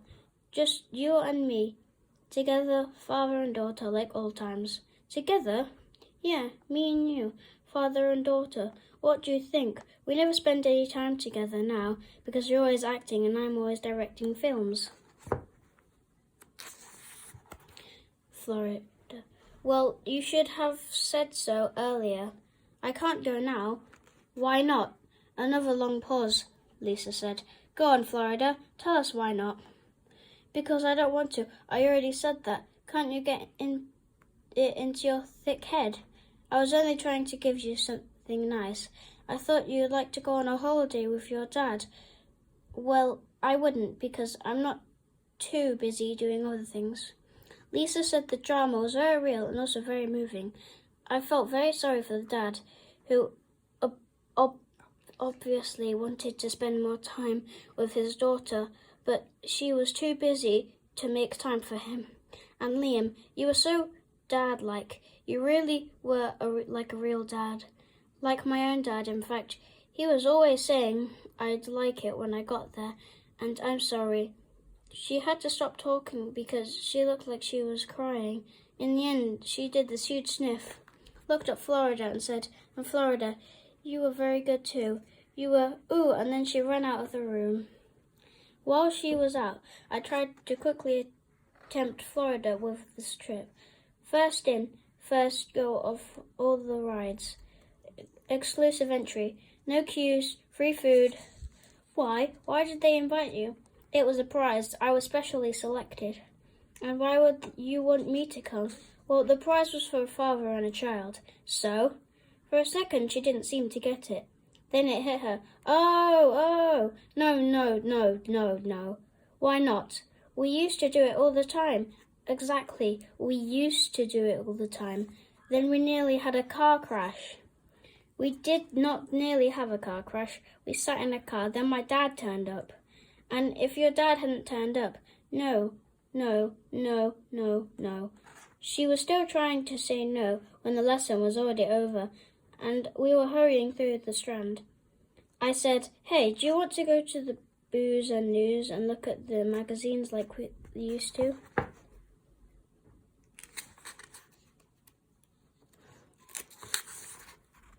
"No, I've got to pick up my little brother from the childminders." "I don't know you had a little brother. You don't know a lot of things." Florida's brother is 3. He's got loads of curly hair, and when he picked him up from the childminder, he was wearing an anorak with the hood pulled up really tight around his head, carrying a stick.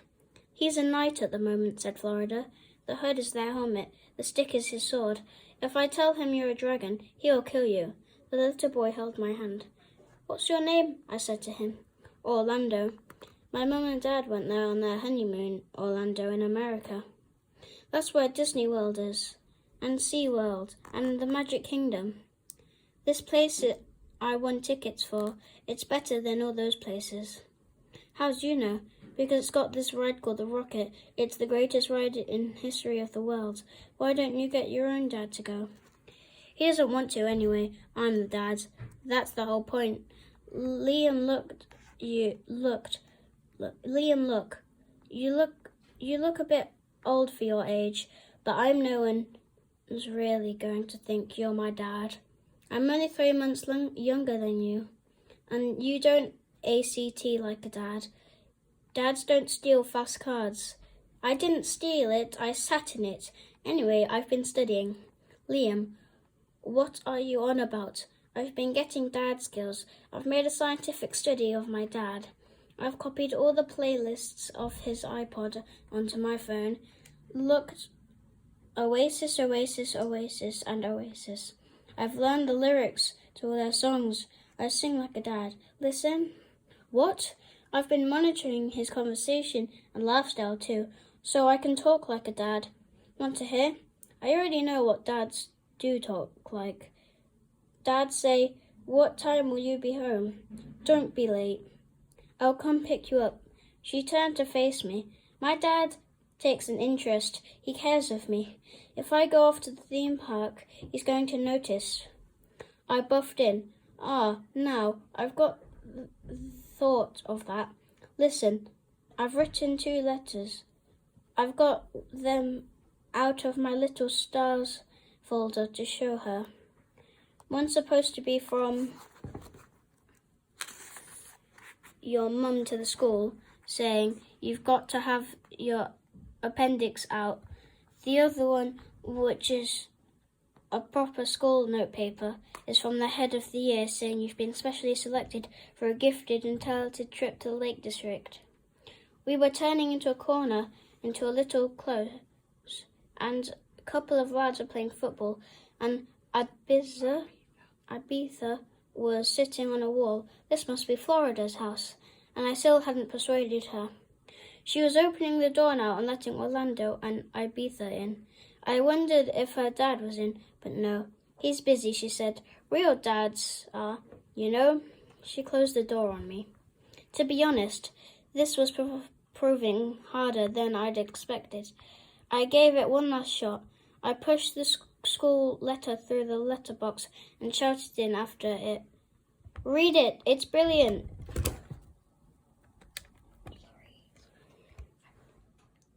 Read it, it's brilliant. As you may be aware, Waterloo High has for a long time had a relationship with the South Lakeland Activity Centre near Kendall. The possibility has arisen for some specially selected Year 7 pupils to attend a gifted talented course at the centre. Activities at the centre include kayaking, abseiling, walking, pond dipping, dry stone, walling and nature study. Your child is one of the very few chosen for a place on this scheme, which will be fully funded by the Education Authority. It will be free. We strongly urge you to allow your children to benefit from this once-in-a-lifetime experience. Please sign the form below. After a couple of minutes, Florida opened the door again. I thought she'd be impressed. She said, "All this to go on one ride?" Well, there's more than one ride. And the park's not in Bootle. You know, you have to get there, all the transport's sorted through. I think they're sending a limo. A limo? Like a real limo? Now she was interested. Yeah, a limo. You know, like a celebrity. Where is this theme park? I said, well, you know, it's down south. You need your passport for ID and stuff. You have got one, haven't you? I waited. Eventually, she said, I'll think about it. I think it was a good strategy to just say down south and not how far south. I didn't say it was quite a long way south, and I certainly didn't mention that it was a really long way in East China. Hello, lucky winners. It's not good just talking like a dad. You have to dress like one too. So on Monday night, I had a look in his wardrobe.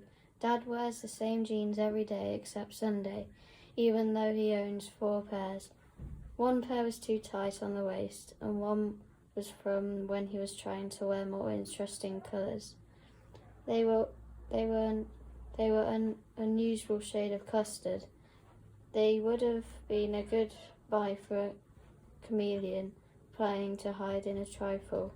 I knew Dad wouldn't miss them, so I took them along with Talk to Your Teen and stuck them in a special waterproof outdoor activities backpack Mum bought me, thinking I was going to the lakes. At 7:20 on Tuesday morning, I texted Florida, "Limo's here. 10 minutes later, she was knocking at the door. "Where's the limo then?" she hissed. "I knew you were making it up." "Hello, Florida," said Dad. "Are you going on this trip too, then?" "Yes, Mr. Digby. I'm cooking some bacon," said Dad. "Do you want a bit while you're waiting for the minibus?" "Minibus," said Florida, glaring at me. But just as she did, the transport arrived. It slid round the corner like a glossy shark, a long black limo. "Blimey," Dad whistled. "School geography trips have changed a bit since my day." "It's not a geography trip," said Mum. "It's for gifted and talented pupils. Didn't you read the letter?" "Yeah, but I just didn't know he was that gifted or that talented. And I didn't know Florida was gifted at all." Florida snarled. Mum said, "Of course she's talented. Don't you remember? She was Sophie in The Big Friendly Giant." She remembered all her lines. "What's that smell?" "Oh," said Dad, "my bacon." And he ran back into the kitchen. A man was getting out of the limo now and opening the back passenger door. People up and down the street were looking out of their front doors and peeping out from behind the curtains. Florida said, "Let's go." I said, "Yeah," and kissed Mum and shouted goodbye to Dad. Then we climbed into the back of the limo. I looked back for a second at my Mum and Dad in the doorway, with bacon smoke blowing out of the door from behind them, and then the smoke alarm blasting away. Mum shouted, "Look after him, Florida," and I said, "See you." I didn't think then that maybe I wouldn't see them again, and that would be my last sight of them. I've thought about it since, though. It wasn't some hen night stretch limo, by the way. It was a nice black Audi Quattro. There was a really polite sat-nav. Dad's sat-nav just goes left, right, stop, and it sounds like an alien stormtrooper who has hijacked your car. This one had a fluty girl's voice, and it said please and thank you. The driver had a special cap and grey uniform. His name was Barney. There were 2 big paper bags on the back seat. "Goodie bag," said Barney. "Just like at the Oscars, huh? If limo had a magical effect on Florida, you should have seen what Oscars did. Apparently when celebrities go to the Oscars or whatever, they're all given a bag full of complimentary products. Today, as Florida very quickly pointed out, we were the celebrities." She leaned back in her seat and looked out at the streets we were leaving behind. "I wondered," she said, "what the ordinary people are doing today." Then she started rooting around in her goodie bag. She found a brand new 4th generation Drax Communications phone, a Draxcom watch, Draxcom sunglasses, and a Draxcom t-shirt, a box of chocolates with the Draxcom logo on the front, and a little pink Game Maiden, which is like a girly Game Boy made by Draxcom. I got the phone in my goodie bag too. It was pretty cosmic. It had Drax spelled on it, and Draxcall, which lets you use bits of video instead of ringtone. Florida made a ringtone of a crowd of people in a studio, all clapping and cheering and calling her name, as though she was a guest on a chat show. The rest of the grown-ups' goodie bags was different though. Instead of chocolate and stuff, I got a voucher for a car hire company, a little book about golf courses, and a thing like a blue credit card that helped you work out your stress levels. Mine said, "Relax." The sat-nav said, "Now as we cruise along the bypass, let's take a moment to listen to a message from your host, Dr. Drax. Hello, lucky winners. I cannot wait to see you all at our secret headquarters, and I hope you're having a comfortable journey. I ran this competition for fathers because I believe that fathers have a lot to give. My father, for instance, gave me the Drax Communications Company for my 12th birthday. Bye for now, and see you at a secret location very, very soon." It turned out that even though Florida knew the names of every single person who had ever been on a reality TV show, she had never ever heard of Dinah Drax. "How can you not have heard of Dinah Drax?" You've got Draxworld on your phone. I didn't know Drax was a person. I thought it was just like a word, like phone or Mercedes. Mercedes is a person. She was the daughter of a man who designed the car. Never heard of her either. She's not a celebrity, is she? Otherwise she'd be in magazines, wouldn't she? Lots of people are famous who are not in your magazines. Like who? I made a list. It was completely amazing how many very famous people Florida have never heard of. For instance, Rob Pardo, Jeff Kaplan and Tom Chilton. She'd never heard of them, even though they invented World of Warcraft and revolutionized online gameplay. Tolkien, cosmic author of Lord of the Rings. No, she got confused between Buzz Aldrin, second man on the moon, and Buzz Lightyear, a toy. She recognised Hitler's second name because she thought his first name was Hell. Barney gave a little snort when he heard that. Florida snapped. Excuse me, what are you? Laughed. But she didn't finish her sentence, she just said, wow. We had just driven into a field, and there on the grass you might expect to see a cow. Was a big red aeroplane. That, said Florida, is a Learjet, as flown by John Travolta. Barney smiled.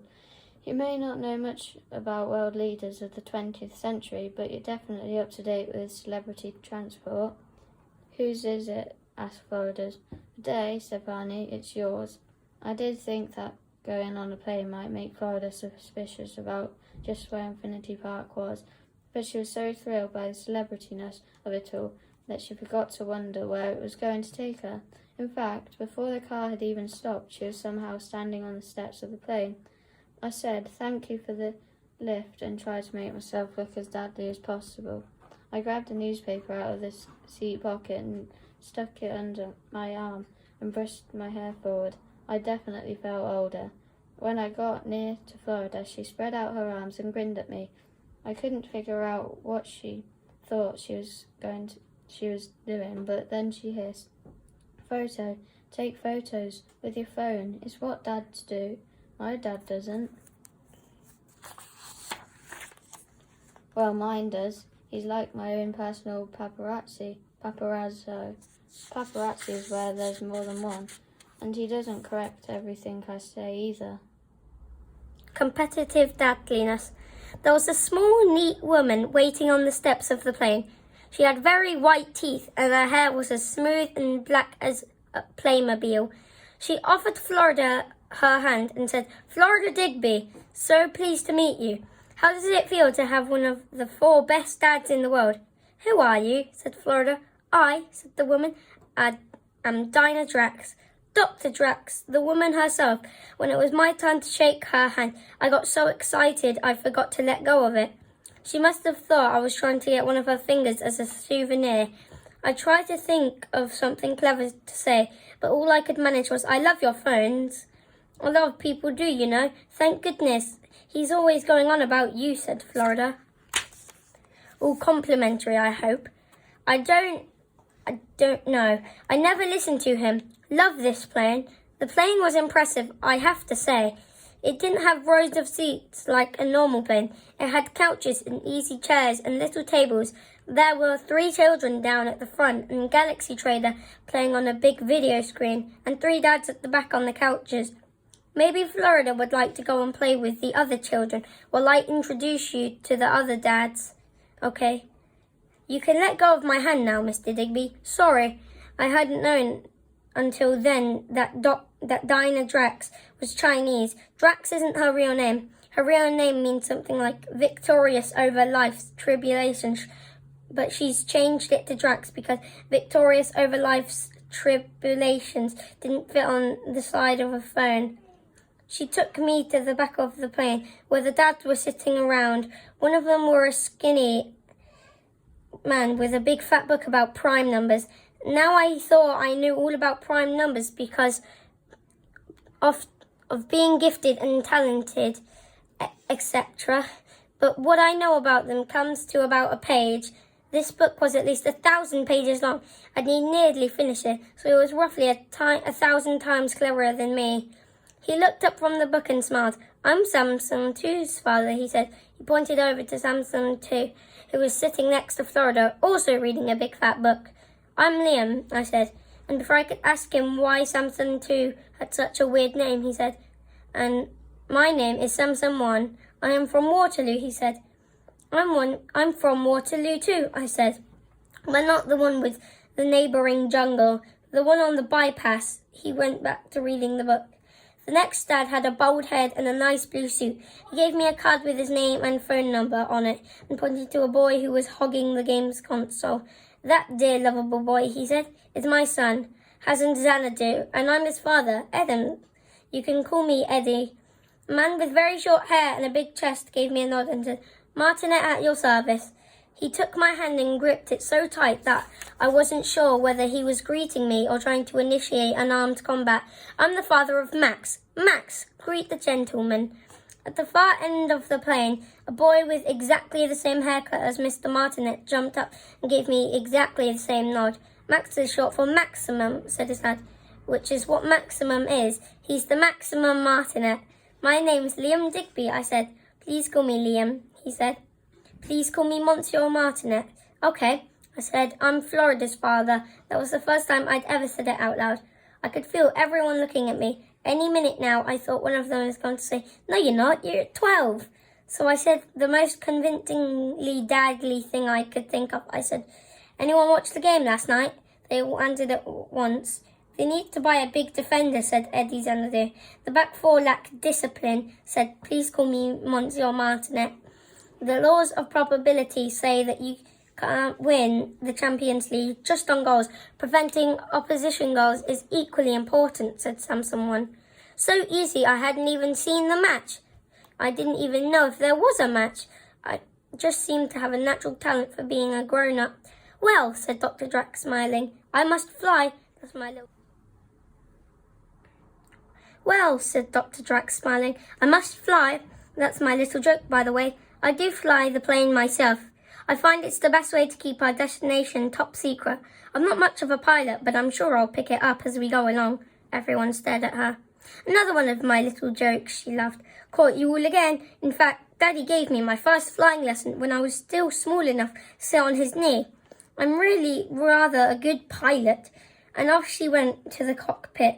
I'm not sure if it's normal for pilots to be jokey like that, but if it is, it's not a good idea. I grabbed hold of the arms of the seat, closed my eyes and tried to think of the plane as just another ride. As rides go, the flight to China was a bit lengthy, 12 hours I think, and once you got used to the idea that you were 30,000 feet in the air, it wasn't that much of a thrill, but the view was pretty cosmic. Miles and miles of clouds, like a country made of squirty cream. I remember watching the plane's shadow moving across the white like a little dog rolling over snow. Eddie Xanadu was sitting next to me. He said, it's a nice plane, yes? Best I've ever been in. My Hasan has an ambition to buy a plane like this, and he will do it. He is good. He is so good with money, even when he was very small. At his first school in my country, things are always changing because of wars and so on. One time the school uniform changed. First you wore a white shirt. Now you must wear a blue shirt. Everyone goes to the shops to find the blue shirts. There are none. Next day, Hasan comes to school and opens his bag. 100 blue shirts. He bought them all. Everyone bought a shirt from him, just a little more expensive than the shop. So he makes money. By the time he is 12, he had enough money to buy a house. He rents it out. Are you good with money, Mr. Digby? I realised I didn't actually have any money on me. I just said, no, not like that, not at all. Hasan is a genius with money. Excuse me, said someone. I couldn't help overhearing the conversation. Is your boy really a genius? More than a genius. A wizard with money. Oh, with money, said someone, shaking his head with disappointment. Samson, too, is officially a genius. He did a project on irrigation, and it was so good the government bought it. How much did they pay? asked Eddie. $50,000. My Hasan would have got you twice as much. Monsieur Martinet chimed in. Money is a terrible distraction. My Max is too focused to care about money. What's he focused on? I asked, just to be polite. Success. Oh, right. Are you interested in success, Mr. Digby? I've written a best-selling book on the subject. I believe everyone can be a winner. It just takes a little discipline. My World of Warcraft guild had once taken over our entire territory. We were even going to rename it, but then it was completely destroyed by a flight of dragons. I said, interested, but not bothered. What about Florida? What is her speciality? Is she a financial wizard, a natural leader, a genius? You are joking, I laughed. They all looked a bit baffled. And after a while, someone said, why would that be funny? All she thinks about is shopping and celebrities. All she wants is to be famous. How strange, said Monsieur Martinet. Not really. All her friends are just as bad. I mean, how strange for a man to talk about his own daughter in that way. Oh, I said, well, it turns out that being a dad is a competitive sport. You're supposed to think your kid is the best kid. You're even supposed to try and convince other people that your kid is the best kid. You're supposed to be proud of your child. I sneaked my dad's copy of Talk to Your Teen out of my waterproof backpack, but I thought the other dads might be suspicious if they caught me using the instruction manual. So I took it to the loo. Reading in the loo is definitely dadly. It's all about listening. Apparently, if you don't listen, your child becomes introverted and sulky. The more you listen, the more you'll understand. The more you understand, the more you'll find to be proud of. And if you're proud of them, they'll be proud of themselves. Later, I tried listening to Florida. She was down at the other end of the plane going on about Daytona or Paris or Brittany or someone. You see, her mother had chronic obesity. You know what that is. She was fat for a very long time. And that's why she has got all these eating disorders, because she doesn't want to be like her mother, etc. It didn't seem to help. In fact, I thought it might be better if she did get a bit introverted and sulky. Then we landed, and then the doors opened. It was dark outside, but the plane soon filled up with the smell of toasted sand. Florida said, are we on the beach? I said, no, we're not on the beach. We are in the desert, said Samson too. Until taking into account speed and direction, I would estimate that the desert in question is the Gobi, sometimes known as Hanhai or the Dry Sea. Florida said, I don't know, we had deserts in England. England, Samson too laughed. We're not in England, we're in China. Florida turned on me. China? Oh my God, what have you done? China? How can we be in China, you idiot? I knew. I just knew you'd do something like this. Well, you can just take me home right now. Home? I said. What do you want me to do? Hire a cab? Give you a piggyback? Do you know how far away we are? I know we're in China, you idiot. China, you idiot, was turning into a country in its own right. Everyone was staring at her now. Oh dear, Dr. Drax sighed. We girls are so complicated. Let's leave Dad to sort this out, shall we? I imagine Mr. Digby knows how to deal with his own daughter. I don't know what made her imagine that. Florida was actually kicking me now and bowling. You said we were going to a theme park. We are. This is it. It's in the desert. Not even a normal desert. A Chinese desert in China. You said it was down south. It is down south. I thought you meant London, but we are on a plane for hours. If you're on a plane for hours and hours, obviously you're going to go farther than London. I thought it was a slow plane. A slow plane. Don't be afraid of temper tantrums. Often a child will have something they need to tell you, but which they find difficult to say. Anger helps them say it. Think of the anger as emotional FedEx, something you turn to when the normal post just isn't fast enough from Talk to Your Teen. Talk to Your Teen does not have a chapter specifically called When Daughters Kick You in Public. In fact, when it came to Florida, World of Warcraft was more useful. You just had to think of her as a kind of monster and remember that every monster has a soft zone. I'd already identified Florida, so when I noticed that the others were all shuffling around on the steps of the plane, arranging themselves into some kind of group, I pretended to ignore Florida and shouted like I was talking to Dr. Drax. It's okay, Dr. Drax. Florida doesn't want to be in the group photograph. As soon as she heard the word photograph, Florida sat up and started listening. I said, it's just a group photo for the newspapers or something. I'm not sure. Don't worry about it. You just keep kicking me. Newspapers or magazines. I didn't hear which. Or maybe it's for telly. Honestly, kick away. Florida was doing one of her smiles in the front row of that photograph before I had time to stand up. Dr. Drax said, well, Mr. Digby, you certainly seem to be a very effective parent. Smile for the camera, everyone. In China, you idiot. We have reached our destination, said Dr. Drax. Welcome to Infinity Park. It's too dark now to see it properly, and you'll be too tired to appreciate it. A thing like a minibus with caterpillar tracks came to take us to our accommodation. I remember looking out of the window, but there was nothing to see. Just the odd campfire and everyone now and then a car. We'll be driving for about 10 minutes when the minibus thing stopped suddenly and Dr. Drax asked us to look out of the windows on the left side of the bus. At first there was nothing but darkness, but then suddenly something like a massive door had opened. There was a building. It looked like a red cliff lit by banks and banks of spotlights. It was bigger than the biggest skyscraper you've ever seen and had massive Chinese letters painted down the side. What is it? What is it? Said. Well, everyone, really. That, said Dr. Drax, is the Possibility Building. But what's inside? Inside there is our main attraction. Inside there is the rocket. But what is the rocket? What kind of ride is it? What's it like? What's it like? It's not like anything. It's unique. It's the biggest thrill ride in the history of the world, that's all. I can't describe it because it's indescribable. When I was being a grown-up in Liverpool, I got free yogurt. In China, I got my own house. The minibus thing dropped us off at a little cluster of bungalows with lawns and streetlights and traffic islands like a housing estate. A whole bungalow all to ourselves, I said to Florida. Isn't this brilliant? Basically, you've kidnapped me and taken me to a desert in China, I suppose, but come on. Apart from the fact that it's in China, what do you think? I mean, look at this house. There's nothing apart from being in China, Liam. Being in China is major.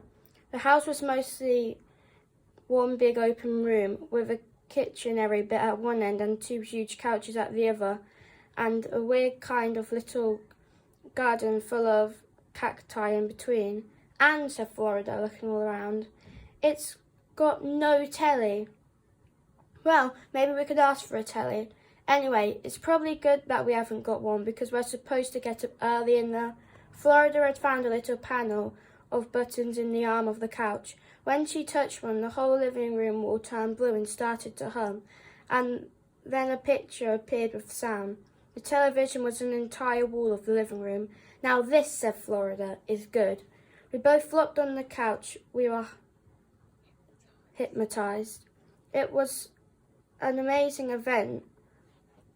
It was amazing, even when it was only showing farming news in Cantonese. But after a bit of channel flicking, we found an American channel that was showing Celebrity Seance, where living celebrities tried to contact the spirits of dead celebrities. And Florida looked like she'd gone to heaven. Look, she yelled, there's Lindsay. Ah! Lindsay was the presenter, but Florida acted like Lindsay was her mum, her sister, her cat, and her favourite blanket all rolled into one. I said, as soon as it's finished, lights out and bed. Big day tomorrow. Liam, stop talking like a grown-up. There's no grown-up here. That's the only good thing about it.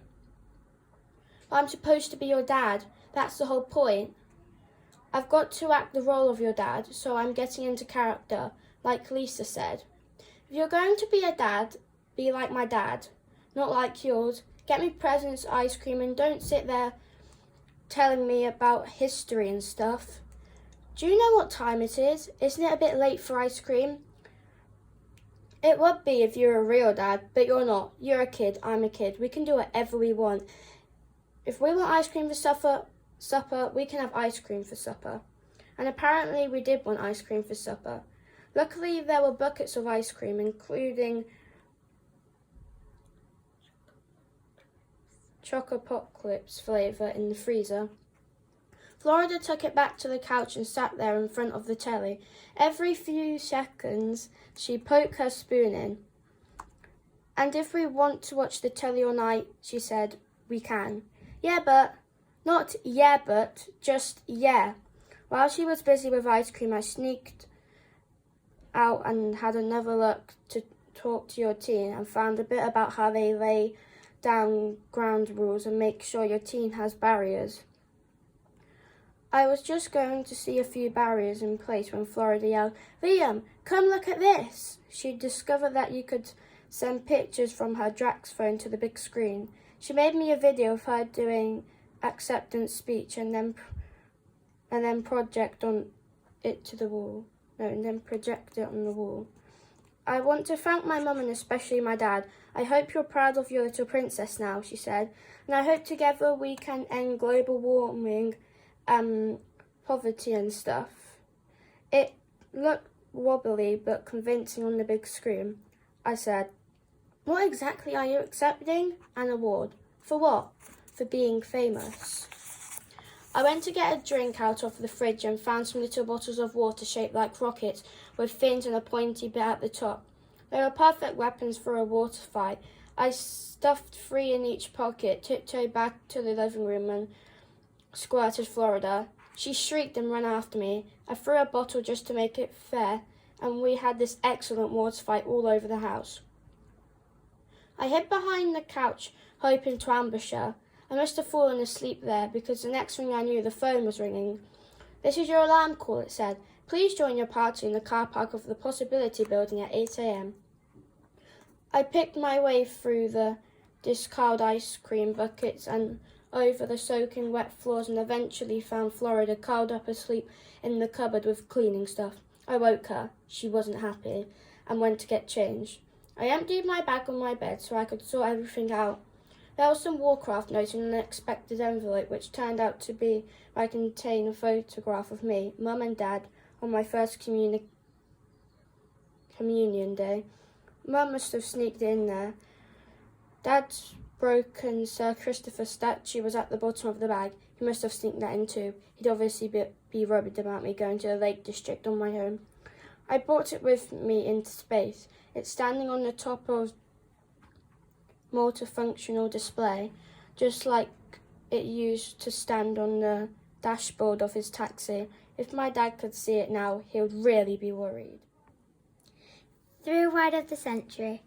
This part of space seems to be a communication dead zone. I can't get any signal on my phone. Maybe we're on the wrong side of the satellites. I'm going through old messages in my inbox for company. I still got the last one Dr. Drax sent. Take care of yourself and children. Queue in 10 hours. That was about 24 hours ago. Not only have I not seen Dr. Drax, I haven't seen her planet. I've also still got the first one. It says, "Welcome to Infinity Park. Be at Boss Building Car Park at 8 Cordsey Drive. Car drive. Use phone to open car. Drive safely." Cordsey car? What's a Cordsey car? Said Florida. Well, it's a car that they lend you, and you can use it as much as you like. You mean a car for you to drive? Oh, no. No. Not after the last time, said Florida. Then she said, "What kind of car is it? Is it another limo? Let's go and see." It was a little greeny Toyota-y thing.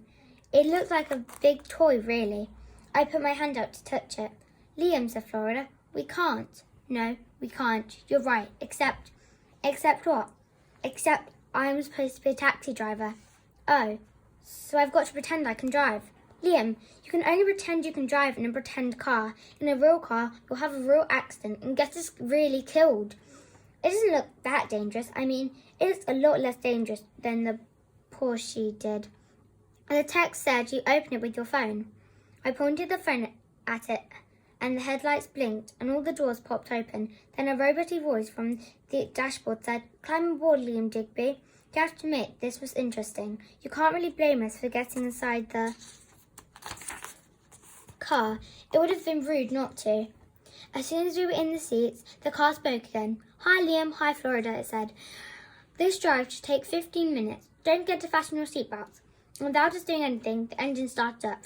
A nice, gentle little engine. It sounded so reassuring. It sounded like it trusted us. We fastened our seatbelts. Florida was looking around the inside of the car. "There's something missing," she said. "It's got hardly any levers or buttons." It's an automatic. My dad drove one once when he was covering for someone else. He said it was like driving a Dodgem car. Florida said, Dodgems are easy to drive. It was hard to disagree with this. I've driven loads of Dodgems. Not one of them stretched my abilities, and this car seemed so helpful. While I was trying to come to a decision, I touched one of the buttons on the dashboard. Florida yelled, Don't! It could be the ejector seat or something.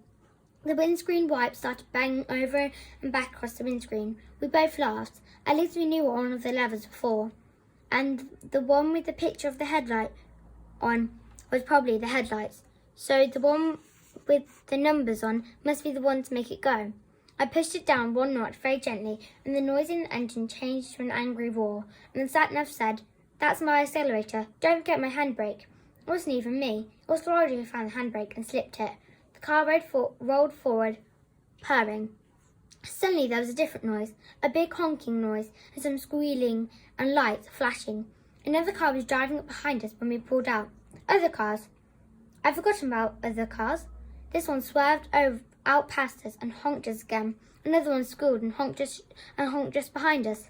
This is brilliant, whooped Florida. Inexplicably. The hardest part about driving a car is keeping it in the right place on the road. You mustn't go too near the curb. Your tyres make a weird screaming noise, or too far over to the middle. Drivers coming the other way look frightened and angry. At first I tried to stay pretty much in the middle. When I looked in the rearview mirror, there was a line of cars behind me doing exactly the same. So it must have been right. There was nothing at all ahead of us. King of the road, yelled Florida. We did everything the sat-nav told us, and soon, instead of driving past neat lawns and white bungalows, we were bumping along a narrow sign track, the field full of tents and huts. Little kids kept running up to the car, banging on the window and smiling at us. There were donkeys and ponies tied up at the side of the road. A camel even walked in front of us. I said, This can't be right. But the sat-nav said, Yes, this is right. Stop worrying. That's what I call an impressive level of interactive. Then we saw it, beyond the tents and over to the left, the Possibility Building. It really was big and red, like a huge and opened present. I was trying to imagine what was inside, which is probably why the car drifted slightly off the side of the track, which is probably what led to the sirens and flashing lights going all over the place and Florida shouting, Stop! Stop! I did stop. I stopped surprisingly completely. When we looked up, there were two policemen coming towards us with guns. Well, game over, said Florida. They're going to ask to see your license. They'll find out you're not a grown-up and they'll send us home. Her theory was much more optimistic than mine. My theory was that they're going to shoot us. The police, in fact, bowed to us, got on their radios, talking Chinese for a while, and bowed again. And one of them said, On a guess, in English? Yes, said Florida. On a guess. That's us. And did this mime, which I think meant, follow us in your car, even though you blatantly can't drive.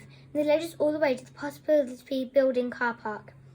This was the best thing ever, according to Florida, because it was a police escort, and even Madonna doesn't get a police escort. That's because Madonna didn't have a dad like yours, I said. Dr. Dress was waiting for us with the other kids and dads, just as we were ready to see the biggest thrill ride in the world, ever. I said, Yes, slightly too loud and too excited, but truly deadly. Then let's go, said Dr. Dress. The Possibility Building is so big that sometimes there are proper rain clouds floating around inside it, a room in its own weather. I can tell you all that now, but I didn't notice any of this at the time. I didn't notice it because I was too busy looking at Infinity Park's main attraction, the world's biggest thrill ride. The ride I've been waiting to see all this time, the rocket.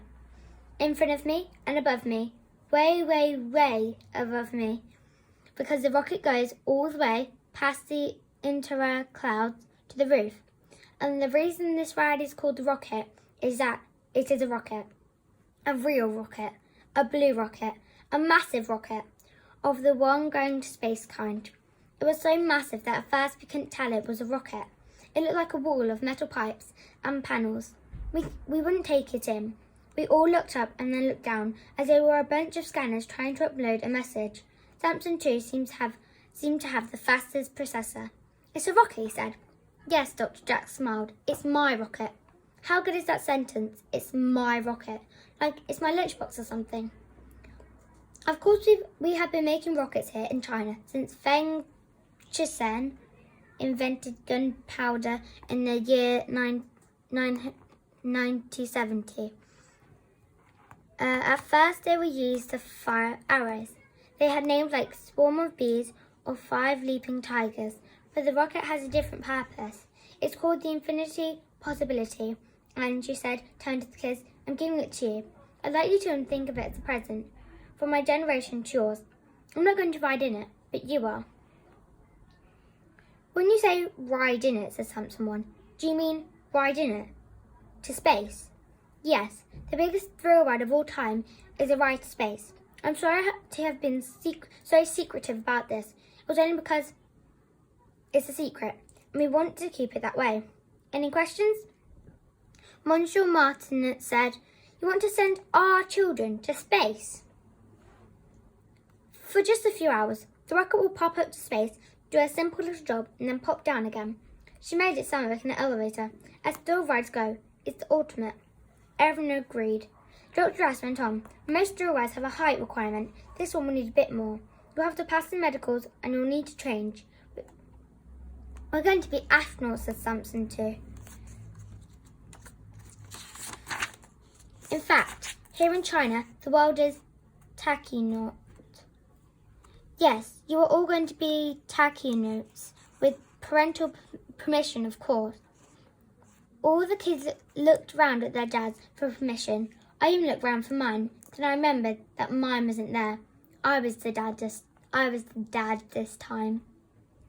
Dr. Drax turned to the children again and said, "I call the rocket a present because it's more a kind of apology. You see, I believe my generation has all but destroyed this pretty blue planet.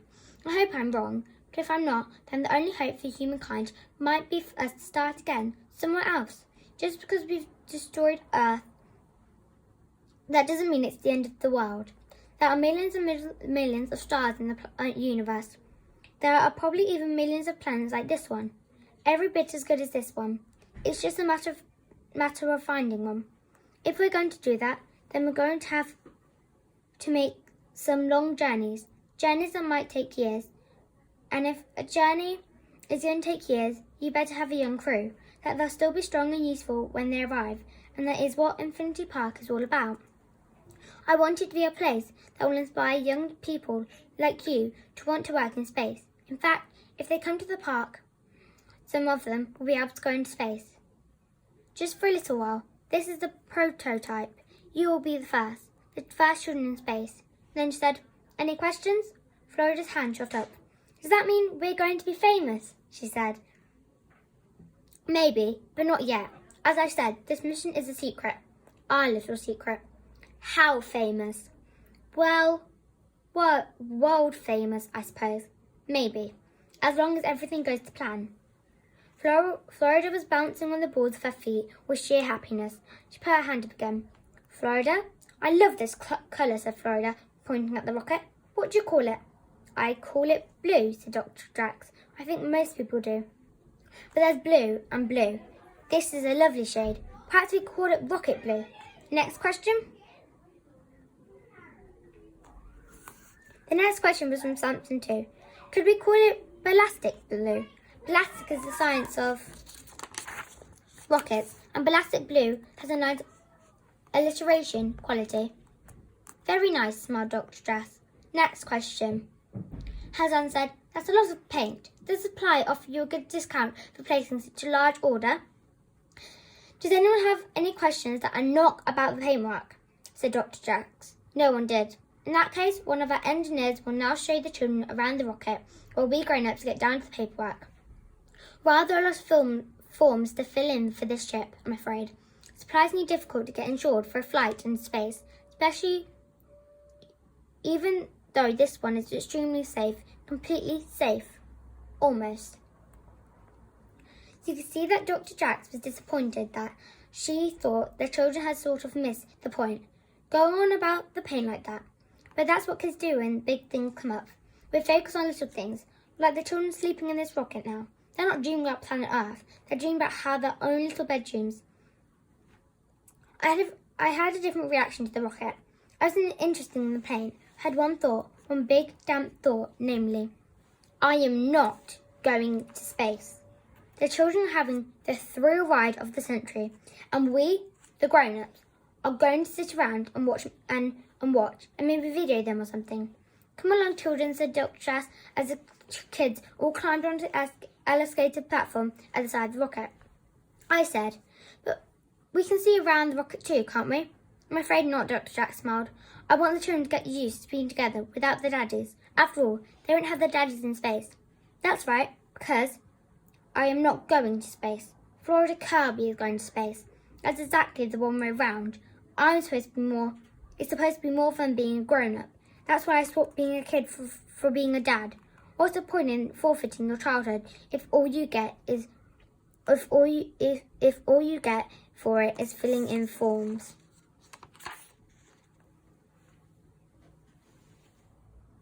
I am the space daddy.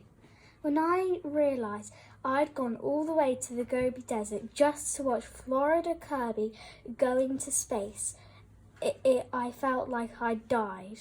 Not as in real life, but died as in a game. When you're running along nicely on level 40, having all sorts of level 40 type adventures, and bleep, you're dead with no spare lives.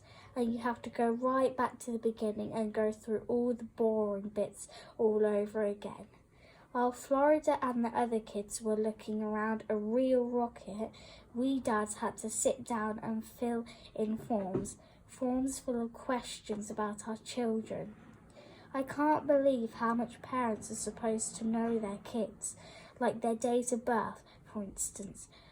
In fact, I was all right with that one because I still had Florida's passport, so I just copied, like their date of birth, for instance. In fact, I was all right with that one because I still had Florida's passport, so I just copied her birthday out of that. Oh dear, said Dr. Drax. Here's a daddy who doesn't know his own daughter's birthday. I know Samson's 2's birthday, said Samson 1, and one day the world will know it too. It will be a national holiday in our country. I do sometimes forget Max's, said Monsieur Martinet, but he is too well brought up to say so. The birthday question turned out to be an easy one. There were questions about vaccinations, allergies, and what childhood illnesses she'd had. I did remember where she'd been off school a lot in year 6, but I couldn't remember why. All the other dads were ticking things off and filling things in. I tried to see what Max's dad was writing so I could copy, but he caught me looking and put his hand over the forms so I couldn't see. Childhood illnesses. I couldn't think of one childhood illness, except that Florida was talking about celebrities earlier. She'd mentioned chronic something. I thought that if I wrote chronic, it would help me remember the other word. That was it. Chronic obesity. Dr. Drax was looking over my shoulder. She said, "Chronic obesity, are you sure?" Then luckily I remembered that obesity means fat. I said, "Not chronic obesity, sorry." I crossed out obesity and put arthritis. It looked quite convincing written down. Dr. Drax sniffed quite hard, then took the form off me and looked at it. "I see under the vaccinations you've ticked yellow fever and malaria." I ticked quite a few to be on the safe side. "Oh, and dengue fever." dengue fever. Has Florida travelled a lot? Yes, I think so. Think so? I mean, I think because I think she has because she has. She's been to Florida, hence the name. And we all went to the Enchantment Land in Southport in year 6. I mean, when she was in year 6. Southport in England? Yes. Only you don't normally need vaccination if you're only travelling within England. Not normally, no, I said. But I say, why take the risk? You can't be too careful. That's the Digby family motto. After the paperwork, it got worse. We played golf. Golf. The other dads couldn't have been more excited if you'd given them invisibility cloaks. Golf while Florida was looking around a rocket. Golf while she was getting ready to be a tachonaut. Golf. If you think Monopoly is boring, you should try golf. If you were playing golf inside World of Warcraft, what skill would you need? Running skills? No. Sword skills? No. Cunning? No. Wisdom? You are joking. The object of the game is to put a ball in a hole. Tidying up skills, that's what you need. Tidying up skills and a lot of time on your hands. A game? I suppose it feels like a game if you were actually one of the undead. We pootled around this golf course in 2 electric buddies while they all looked around their averages and handicaps and told stories about when they'd put other little balls into different holes. I taught Samson too to play golf some years ago, said Samson 1, as we lined up to take our first shots. Such a practical way to learn about the interaction of physical forces and so on. For instance, if I use a driver to tee off, a driver is one of those golf sticks for hitting the ball with apparently they've got different names like wedge and iron and stuff. Anyway, Samson 1 teed off with a driver and explained how the parabola of the ball in flight was related to the swing of the driver as he hit the ball. I wasn't really listening. I just hit the ball as hard as I could. It flew down the grass. I shouted, "Yes!"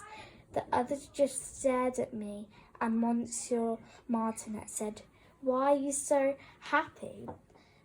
I hit it loads further than him. I'm winning. Samson 1 laughed, "But you've hit it too far.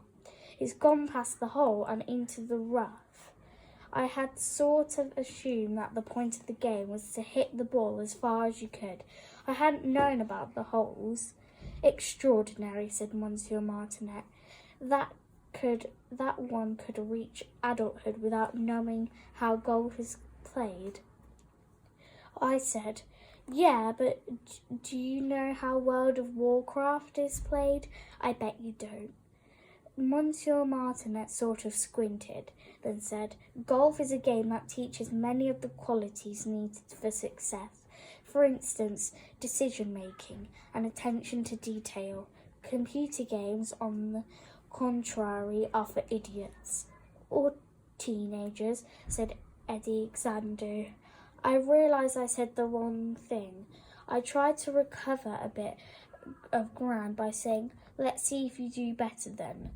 I'm not sure how dadly that sounded, to be honest. The others all got their ball onto the flat bit of grass round the hole. I had to get mine out of the long grass. Dr. Drax came with me and told me I should chip the ball with a niblick. I was I was quite excited by that suggestion. I thought a Niblis might be some sort of slim pond-dwelling goblin, which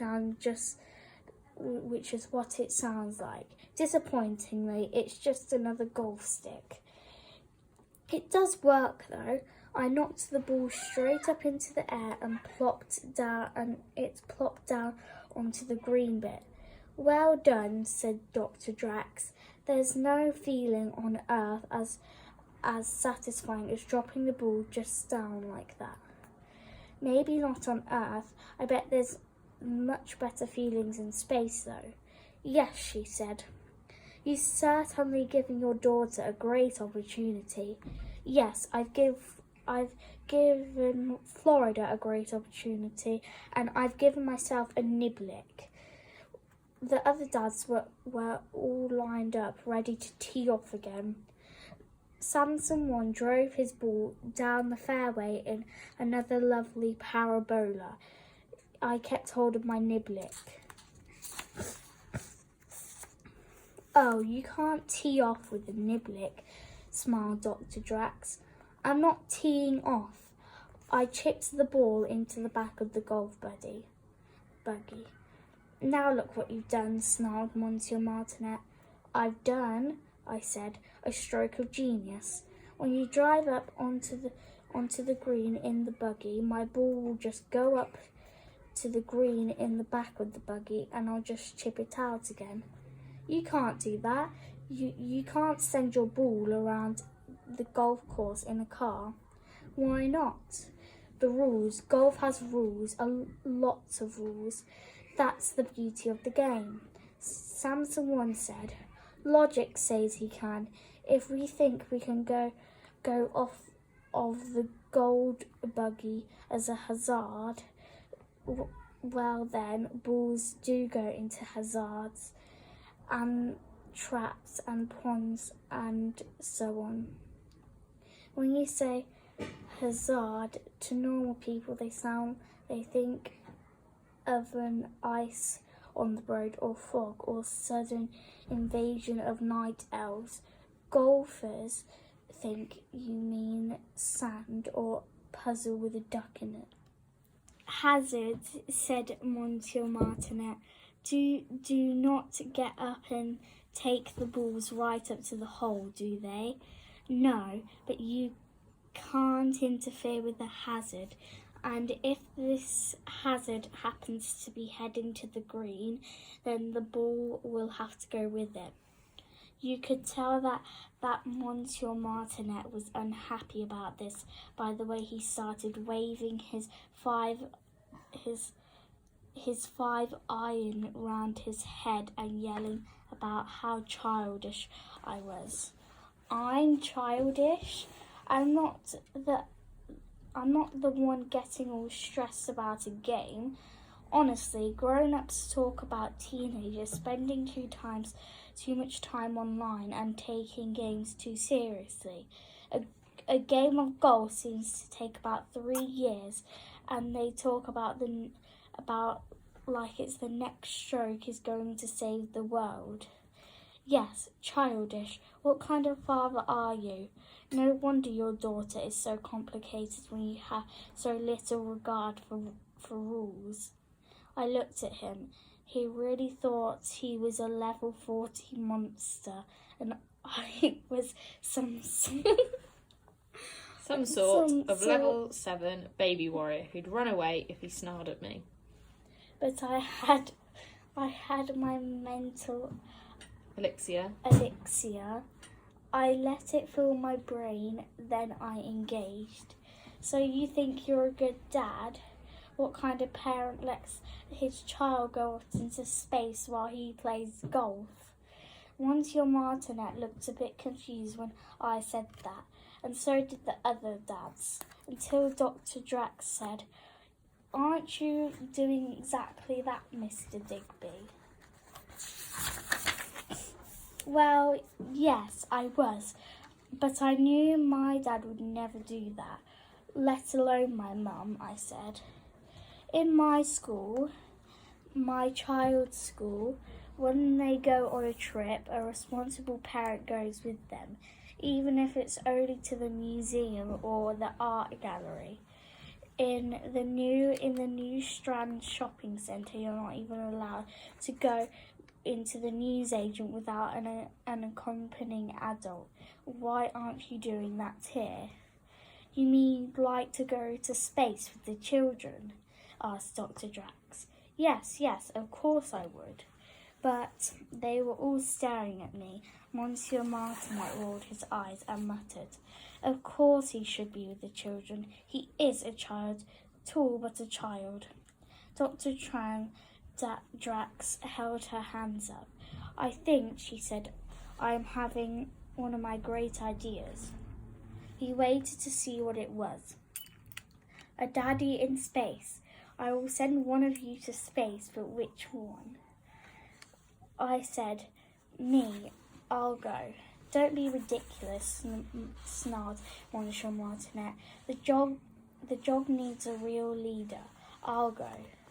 "It might be better to have someone capable of understanding the science," said Samson One. "Someone like me." "Let's have a little competition," said Dr. Drax. "I can see from the way you play golf that you're all very competitive. You're all so different. Monsieur Martinet imposes a strong discipline. Samson One believes in education. I certainly do. Mr. Xandu is very intelligent or generous, and Mr. Digby is." She looked at me as though she was trying to remember why she has specially selected me. In the end, she said, "Mr. Digby is available. "When you say competition," said Mr. Xandu, "it's simple. You'll all do the same training with your children, and the one who proves to be the best taikonaut. No, not the best taikonaut, the best father. He will go into space." Yes, I'd really leveled up this time. It was like when you get to the next stage of a game and the whole landscape changes. It's full of new dangers and different thrills. I've leveled up from a round of golf to space exploration. "I will be the winner," said Monsieur Martinet. "When it comes to winning, I wrote the manual." "Me," said Samson One. "I have the brains." "Me," said Mr. Xandu, "because I want to and I tend to get what I want." "That," said Dr. Drax, "is for the children to decide. We'll let them vote." I didn't say anything. I knew it was going to be me. I was dying to hear all about the rocket. The minute Florida came through the door, I said, "So what was it like?" "The rocket," she said. "So all right." "That's it. You're first on a real rocket, and that's all you can say. So all right." "No. What else?" "I'm starving." I remembered the bit in a Talk to Your Teen about using fiddly food to get teenagers to talk. I made stir-fry and said, "Let's use real chopsticks." "I don't know how to use chopsticks." "There's instructions on the packet." "They're in Chinese." "Just try." It made the meal last a long time, but I didn't improve the conversation because we were concentrating so hard on the chopsticks. In the end, I just said, "Well, it doesn't matter if you don't tell me what the rocket was like anyway, because I'm going to be on it too." And I told her all about the competition. Finally, Florida began to communicate. She said, "Ha ha ha ha ha." "What's so funny?" "Your joke." "You are joking, aren't you? You don't really think you're going to win?" "I might." "Liam, have you got a bike?" "I've got a karaoke, chef." "Is it a fast bike?" It has 23 gears." "Could it win the Grand National?" "No." "Why not?" "Because it's not a horse." "And you won't win the dad competition because you're not a dad." "True. On the other hand, I'm not the actual elf warrior either, but the Wanderlust warriors rule for the floor in the world of Warcraft." "Liam, I have no idea what you're talking about."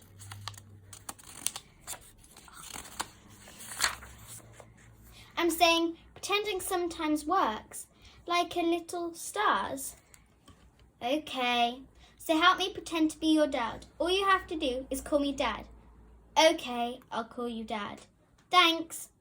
Provided you call me your little princess. My little what? Is what my real dad calls me.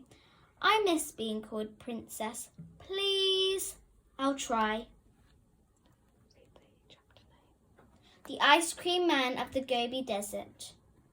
My first day of Taikonaut training, we had to be at the launch site before dawn. I was really excited. Florida was really sleepy. It was so dark we couldn't tell who else was there. There was just a bunch of yawning, stretching shadows. Even the Possibility building didn't look that solid until the sun rolled up and peeled a strip of shadow off its back as though it was a huge red banana. And then it tore up all the other shadows like tissue paper, and there was everyone unwrapped on the tarmac like surprises. Hassan and his father were sitting in a golf buggy. I enjoy riding it so much, said Eddie. I decided to buy one for my dear Hassan. Hassan was at the controls. He kept driving it round in little circles to amuse himself. Enough, said Eddie. You make my head spin.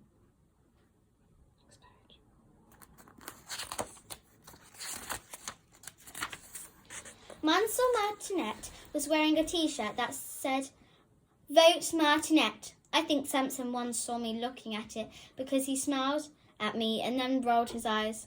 I've seen other dads do this to my dad sometimes when we're out shopping with Mum. It's like a secret dad sign or something. For a second, I felt truly dadly, so I rolled my eyes back at him. Then Dr. Drax arrived. Sorry to drag you all out so early, she said. Today is your first day as a trainee Taikonauts, and we're going to begin with a nice, gentle exercise in team building, problem solving, and decision making. Very easy. Follow me, please. Eddie offered her a lift in the back of his new golf buggy. She said, How kind! And they all trundled around the far side of the building. The rest of us tried to keep on foot. We all caught up with them. Dr. Drax was pointing out into the desert. Look, she said, the shadow of the Possibility. The building shadow stretched out into the desert, long and straight, like a road made of ink, a road that is pointing to something I'd like to go and find and bring back for me. What kind of thing? Asked Samson too. Oh, nothing much. A flag, just an ordinary little flag.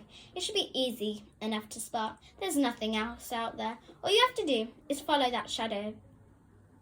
Everyone stared out into the desert. There really wasn't anything out there except geology. Miles and miles and miles of wind, erosion, and salt deposits. Hassan, would you like to use this new golf buggy, if you don't mind, said Eddie. Dr. Drax laughed and explained that this wouldn't be possible. It's not a race. I want you all to stick together and work as a team. I've got you a little present to help you along. I thought she was going to cough up at least a jeep and maybe some weaponry. But no, she handed Please Call Me Mansour Martinet something that looked like a massive firework. This, she said, is a distress flare. If you set it off, we will see it, no matter how far away you are, and we'll come and get you right away. We don't want you to come to any harm. Thank you, said Mansour Martinet. I will use it wisely, of course. If we don't set this off, that will mean you have failed in your mission, and you have to find myself a brand new crew. So if you use that flare, you lose the rocket. All right? I just could not wait to walk off into the desert.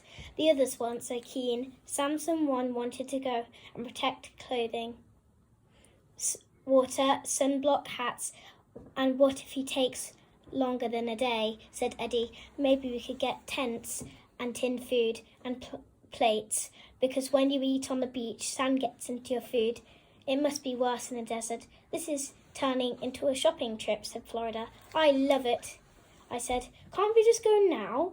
and realised straight away that this lacked dadliness. So I said, I have actually organised desert expeditions before, so I know a bit about it. My experience, the sooner you get set off, the better.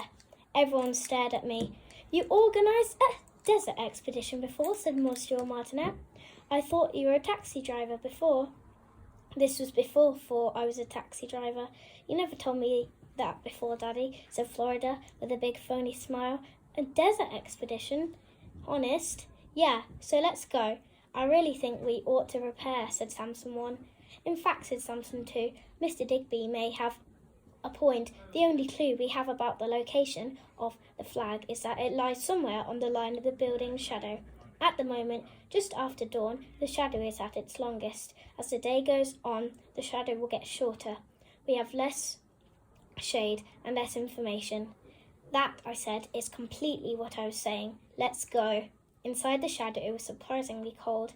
Florida padded along next to me, going on about how she'd been promised a thrill ride. This is not a ride, she said. This is a punishment. Florida, it's Friday morning. You're supposed to be in double maths. Instead, you're walking in the Gobi Desert, which you've done before, apparently. I said I walked in this desert. I said I led an expedition across the desert, and I have. What desert was it then? The Bootle Desert? And it was the blasted lands of Azeroth, actually. And it was a lot worse than this. It had giant insects. For one thing, a portal to the evil Netherlands. Liam, what are you talking about? Next page. Don't call me Liam. And I'm talking about World of Warcraft. Well, don't talk about it anymore. Dads don't. And why? By the way, and we are talking in the shadow. We could be getting a tan, as she said, as she stepped out the shadow into the sun. From where I was standing, it looked like she'd vanished completely, and she bounced back into the shade really quickly. Ow, ow, do you even know how hot it is out there? We're going to be cooked. That's why we've got to try and do this before we lose the shade. And why is it so sandy? She seemed to think the Gobi Desert was my fault, because the area on which we were standing was off once the seabed of a great ocean that was exposed to the wind by a fall in the water level. The rocks and the mountains that were on the seabed have been broken down into the sand by the wind over the last 1,000 million years. Liam, I don't care. She shouted so loud that you could hear our words moving away from us over the dunes.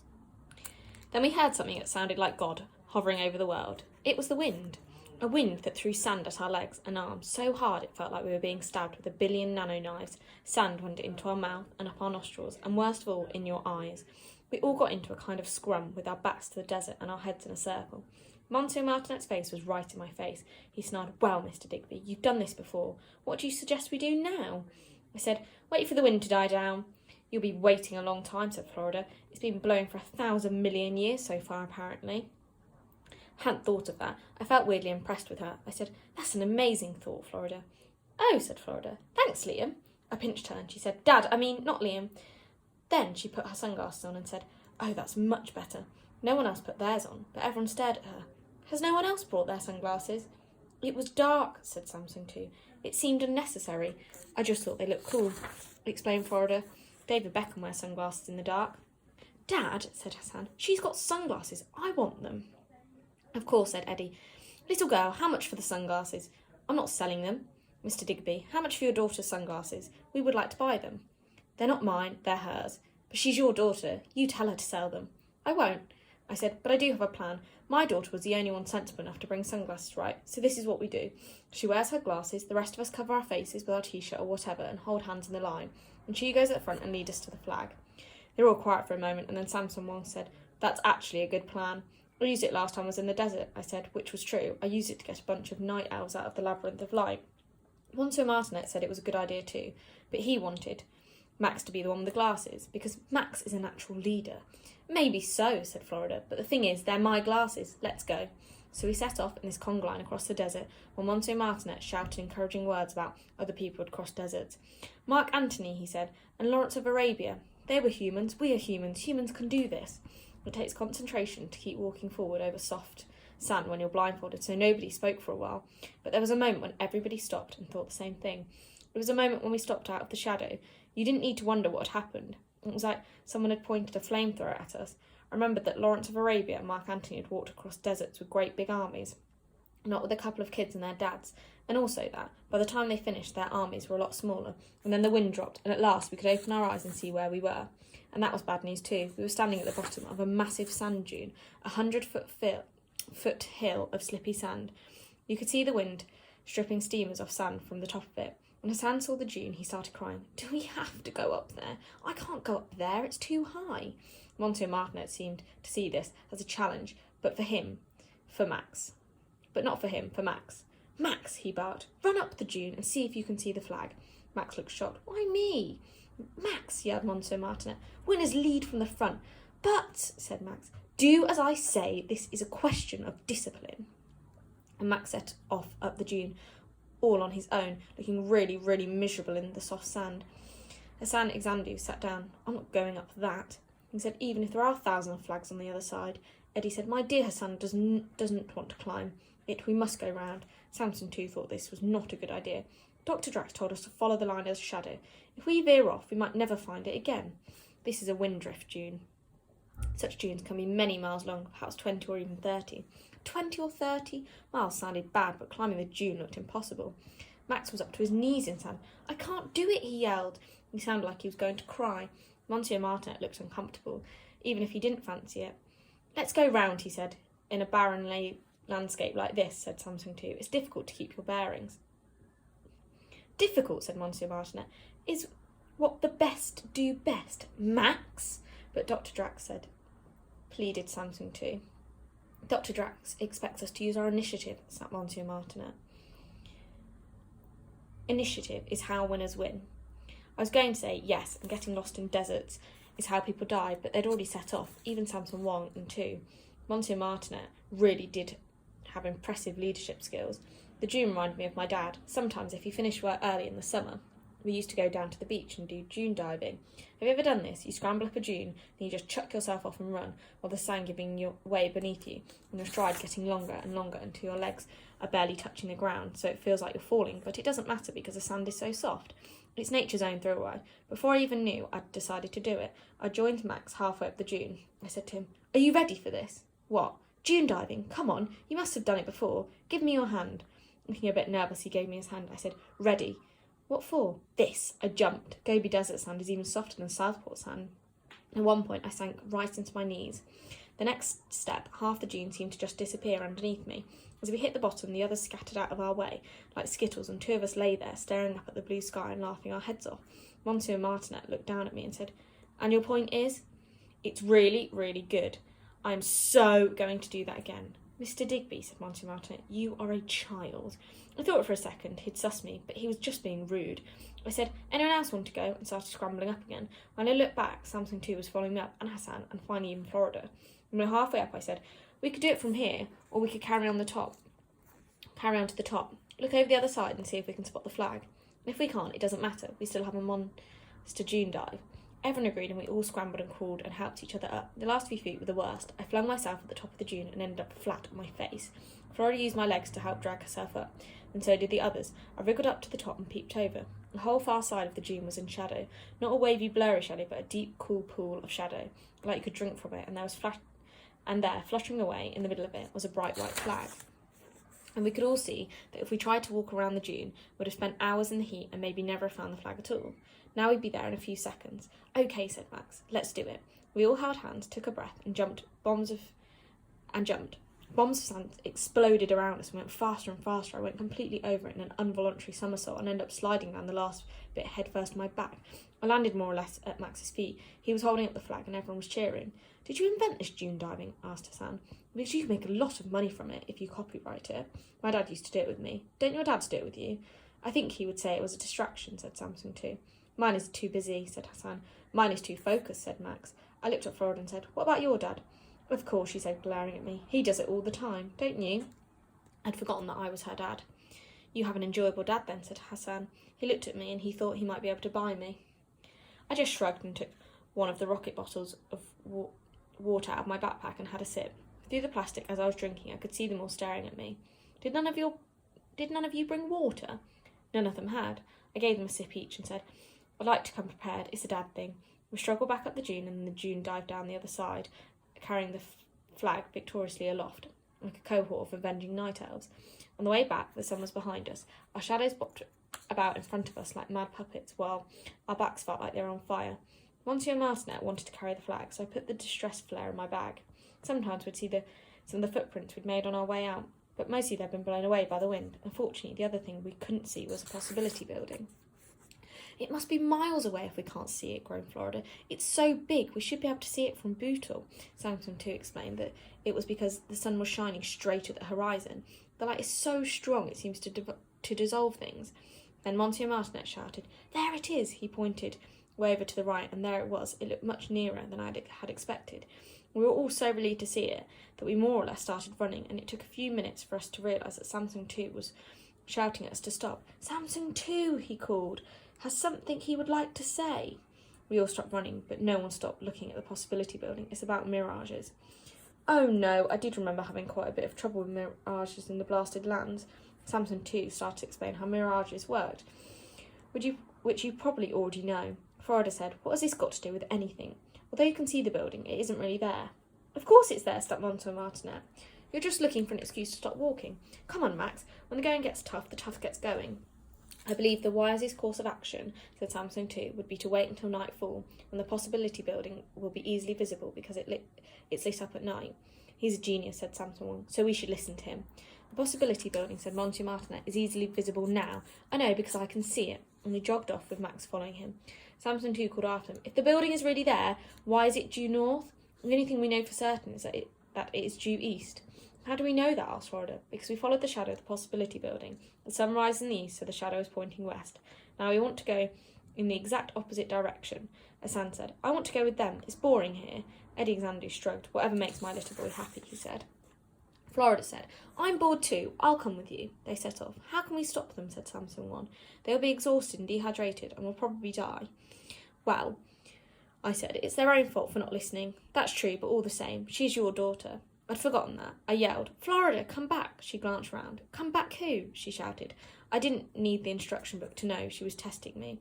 If I said, Princess, she'd be so pleased she'd come running back, but it seemed like a better idea, just threatened her. Come back now or else. Or else what? This. They'd all forgotten that I had the distress flare. I pulled it out of my bag and I held it over my head. If you don't all come back right now, I'll set it off and the whole trip will be over. Florida stared at me. They all stared at me. I said, OK, come back now, all of you. They came back. They weren't happy about it, but they came back. Florida was howling. It's boiling. We're never going to get there by standing still. Probably going to boil to death or die of boredom. I'm sure we'll find something to pass the time.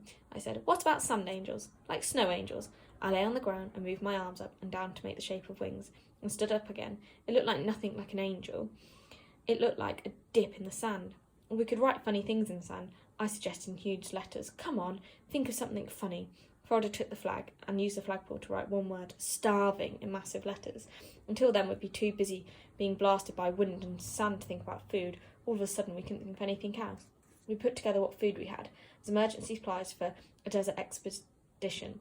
It wasn't impressive. Florida had a surprising amount of Haribo. Hassan had a super-sized bar of chocolate, which had melted into a kind of goo inside the wrapper. We took turns licking the foil. The goo got sandier every time we passed it round. Samson too had 2 raw eggs. Protein is very good for the brain, he said. No one much fancied them, but when he cracked them open, they weren't raw at all. They'd sort of baked in the heat. Max had a couple of bananas. Breakfast of champions, said his dad. They baked inside their skin. It didn't take long to eat what we had, and people were starting to get restless again when Eddie Xanadu said, in fact, I have something that might be helpful. He unzipped his little bag and took out a thermos flask. Why would anyone need a flask to keep things warm out here? When he unscrewed the lid, a little plume of cold blue smoke rose from it. The flask was full of soft white and chilly ice cream. Everyone sighed and leaned forward. It made you feel cooler just to look at it. Of course, said Samson too, in a kind of dream vacuums could be used to keep things cold as well as warm. And he started explaining why. They also, smiled Eddie, keep things creamy and vanilla-ish. He took a spoonful, dug it into the ice cream, and handed the first spoonful to Florida, saying, "Ladies first." Florida closed her eyes. The ice cream slid down her throat. I said, "Florida, say thank you." "No need to thank me," said Eddie Zandu, "but I would be grateful for your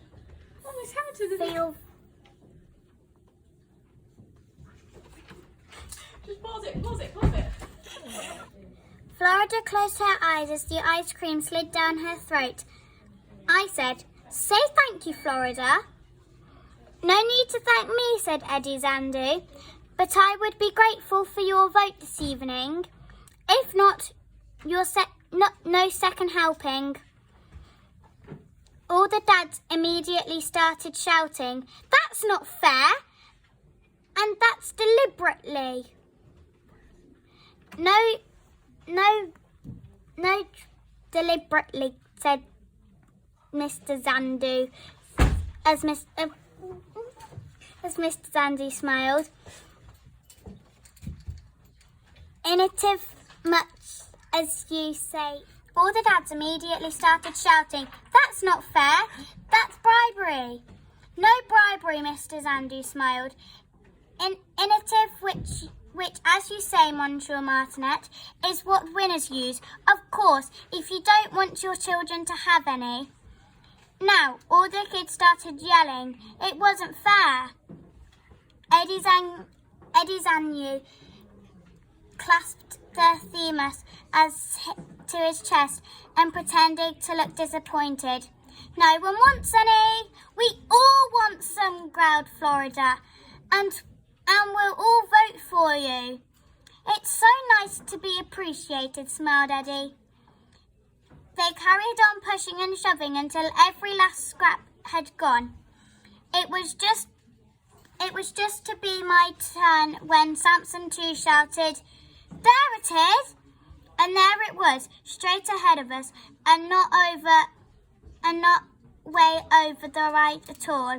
The Possibility Building, like a great big lipstick in the corner of the sky. After a few minutes, it suddenly went dark. There was no sunset. It was more like God had put the light out. And then the building seemed brighter and nearer. And when we started walking more and more quickly, then the light around the building seemed to change from yellow to kind of a strange bluey silver. And we saw why. Rising up behind the building so that we could only see the edges at first was the biggest moon that any of us had ever seen. It was so big and fat and round, like a yellow tunnel. You felt that if you kept walking, you would eventually walk through the horizon and into the moon. For a while, we all stood still and watched it, as though we thought that once it had finished washing the world in a weird blue light, it might do something it might do another trick. As the moon rose higher, the stars came out. The stars and the Gobi Desert are not the same as the stars of Bhutto. For one thing, there were a lot more of them, millions of them, in clusters and knots, and they shone as bright as headlights. We mostly walked with our heads in the air, trying to spot shooting stars and pick out constellations that the way back to Infinity Park. While Diona Drax was collecting the votes in, Samson 1 came over to me and said, if it had not been for you, we would still be walking out there, where no one would listen to my son. We made them listen. Without you, perhaps we would be dead. Well, I don't know about that, but it was true. I had completed my mission. If we were in game now, all the reward points would be flooding into me. My health would be going up, and my wealth. And I'd probably have a few more skills too. It was different in life. The reward was going to be votes. Of course there weren't going to be any votes for Eddie Zandu just because he gave them ice cream. They were all going to vote for me because I saved their lives. All of them. Gentlemen, said Dr. Drax. The votes from today's little excursion are as follows. Mr. Zandu, all full votes. Thank you. Even though I'd saved their lives, even though I'd found the flag and given them water, even though they said I was a good dad, they still voted for the ice cream man. Even my own daughter. If your teen does something that hurts you, your priority is to find out why. Perhaps they didn't mean to hurt you. Say to them, you hurt me when you did that. Let's talk about why you did it. Let me get in touch with how you feel inside. From talk to your teen. Later on, I tried this technique on Florida. I said, what made you vote for Eddie Zandu and not me? She said, he gave me ice cream and you didn't. That's the only reason. That's what dads are for, isn't it? Why do you think Father Christmas is called Father Christmas? He's a father. He gives you presents. Dads give you presents. That's their job. Isn't it their job to take care of you, maybe even save your life? That's not Dad's, Liam, she said, flicking through channels on the wall. That's emergency vehicles.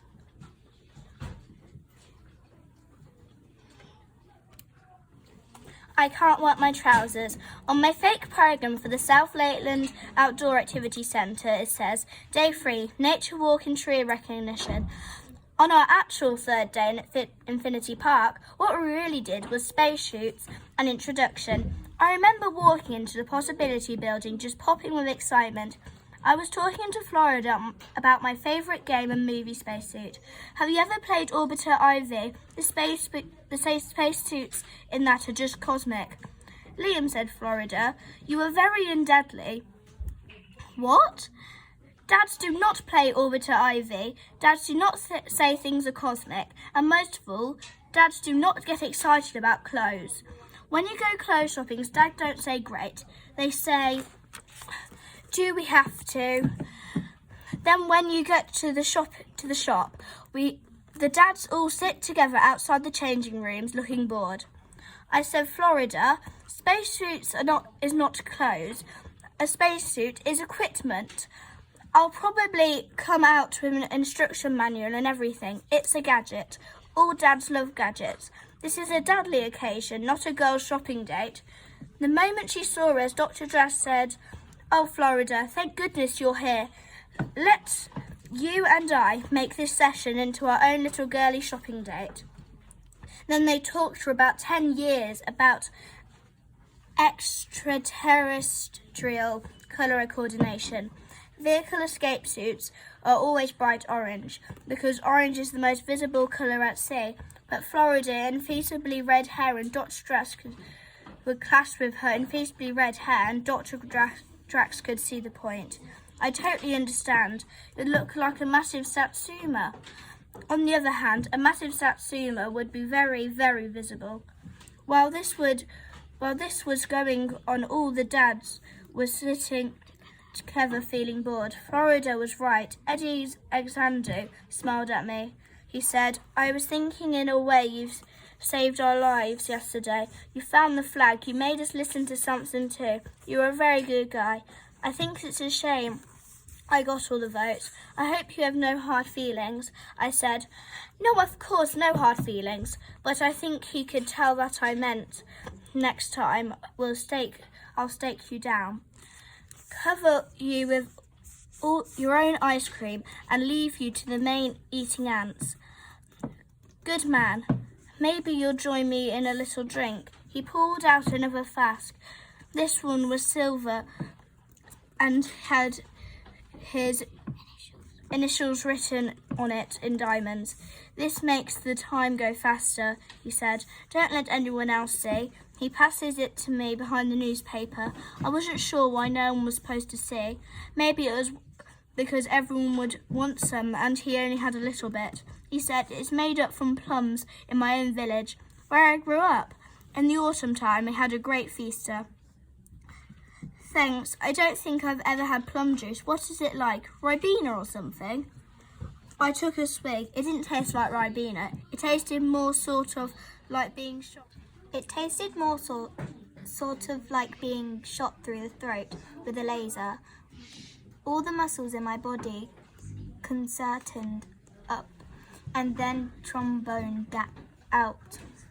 Then my eyes opened so wide that I thought they were going to fall out. Good stuff, eh? Smiled Mr. Xandu. More. I tried to say, no thanks, not now, not ever, but all that came out was a wheezy little croak, which together with huge eyes thing made me feel that I had very possibly turned into a frog. He put the flask back into my hand, and for some reason I drank some more. It wasn't as bad the second time. I managed to gasp the words, thank you.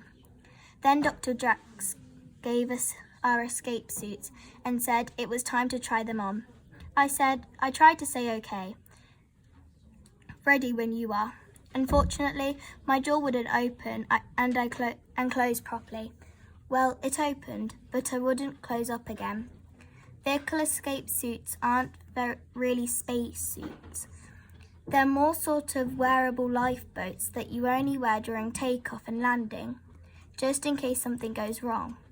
Something seemed to be going wrong with mine because everyone else got into theirs quite easily, but mine wasn't able to work. The trousers. I could see a hole where the leg went in, but every time I lifted my leg up, the hole disappeared. I put my hand up and said, Dear Dr. Drax. I don't know why I called her that. Dear Dr. Drax, my suit doesn't work. When you say it doesn't work, my trousers are malfunctioning. In what way? In a very, very bad way. That makes my head a funny hurt. My trousers are malfunctioning. In what way? In a very, very bad way that makes my head hurt. Mr. Digby, she said quite sternly, have you been drinking? Yes, I have been drinking. You're right. Would that affect them, do you think? It doesn't affect my other trousers. If you can't put them on after drinking, then that is a design flaw, in my humble opinion. Eddie Xandu said he would help me, which he did by holding open the leg of the trousers so I could get my foot inside. I said, Mr. Eddie Xandu, you're my shining armour knight. My shining armour knight, that's what you are. If we may continue, snarled Dr. Drax, the most innovative and useful feature of these suits is this. She pressed a button on her suit and slowly, at first, but then faster, and the suit started to swell up. This suit is inflatable, as you can see. Hers swelled up. Hers was still growing, and if you put And if you pull your own cords, like so, yours will do the same. Everyone pulled like so. Everyone started to swell up. They will be at full capacity during takeoff and re-entry, so that instead of being strapped in, you'll be packed snugly together like huge peas in a flying pod. My suit was still growing. I suddenly noticed everyone else standing in a row, very still and serious, but also unusually orange, like a police lineup of criminal tangerines. And suddenly, I knew I had to bump Eddie Xandu very hard with the massive orange belly. So I did. Dr. Drax shouted at me. "Mr. Digby," she shouted, "grow up." And for some reason, this made me feel really sad. My mum never told me to grow up. She actually told me to stop growing up. Mr. Xandu had tried to stay standing up, but I'd really bumped him quite hard. He fell into Monsieur Martinet. Monsieur Martinet fell into Samson 1. Samson 1 crashed into all of the children, and the next thing I knew, everyone, even Dr. Drax, was rolling round on the floor like huge orange marbles, all yelling and shouting for help. I did try to help Dr. Drax back on her feet, but she batted me away. "Deflate your suits," she yelled.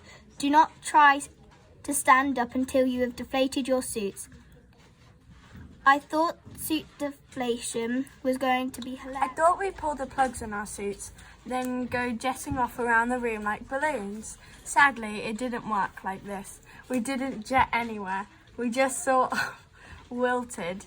I can see now that I probably should have not tried to make up for the disappointment by running round and round with my arms out making raspberry noises. I can see now that this was hardly dadly behaviour, but at the time I sort of expected other people to join in. Monsieur Martin snarled, "You're acting like a child again, Mr. Digby." I snapped back at him. "Well, someone has to. It's not like these so-called children, is it? Look at them. They all look so cross. They're not like kids at all. They're unusually small teachers." I knew I wasn't making much sense, and for some reason that depressed me even more. So I curled up on the floor and went to sleep.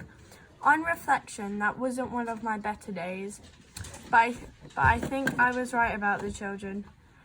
Hassan fretting all the time about money, Max always making sure he was first, Florida too, going on about colour coordination and stuff.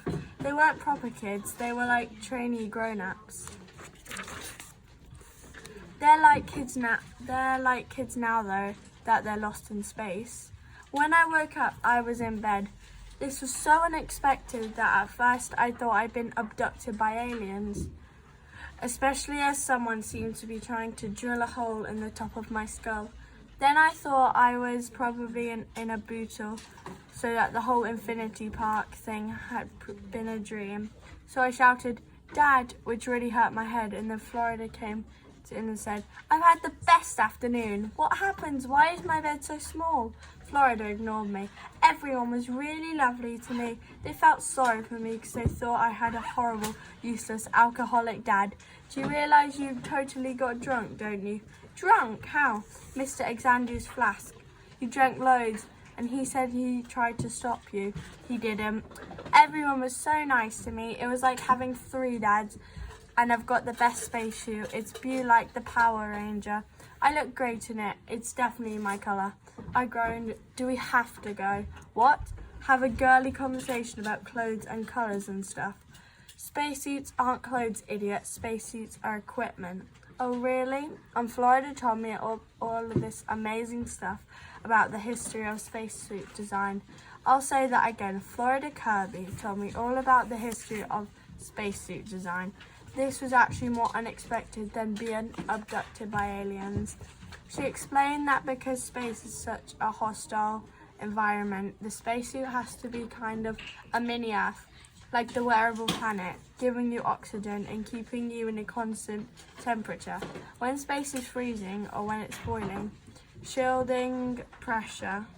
On Earth, The air is pressing down on you all the time, and that's sort of what keeps you in one piece. But there's no pressure in space, so you have to make your own. Usually this means you have to wear big suits, like bags full of gas, so you're walking around inside a big bubble of air pressure.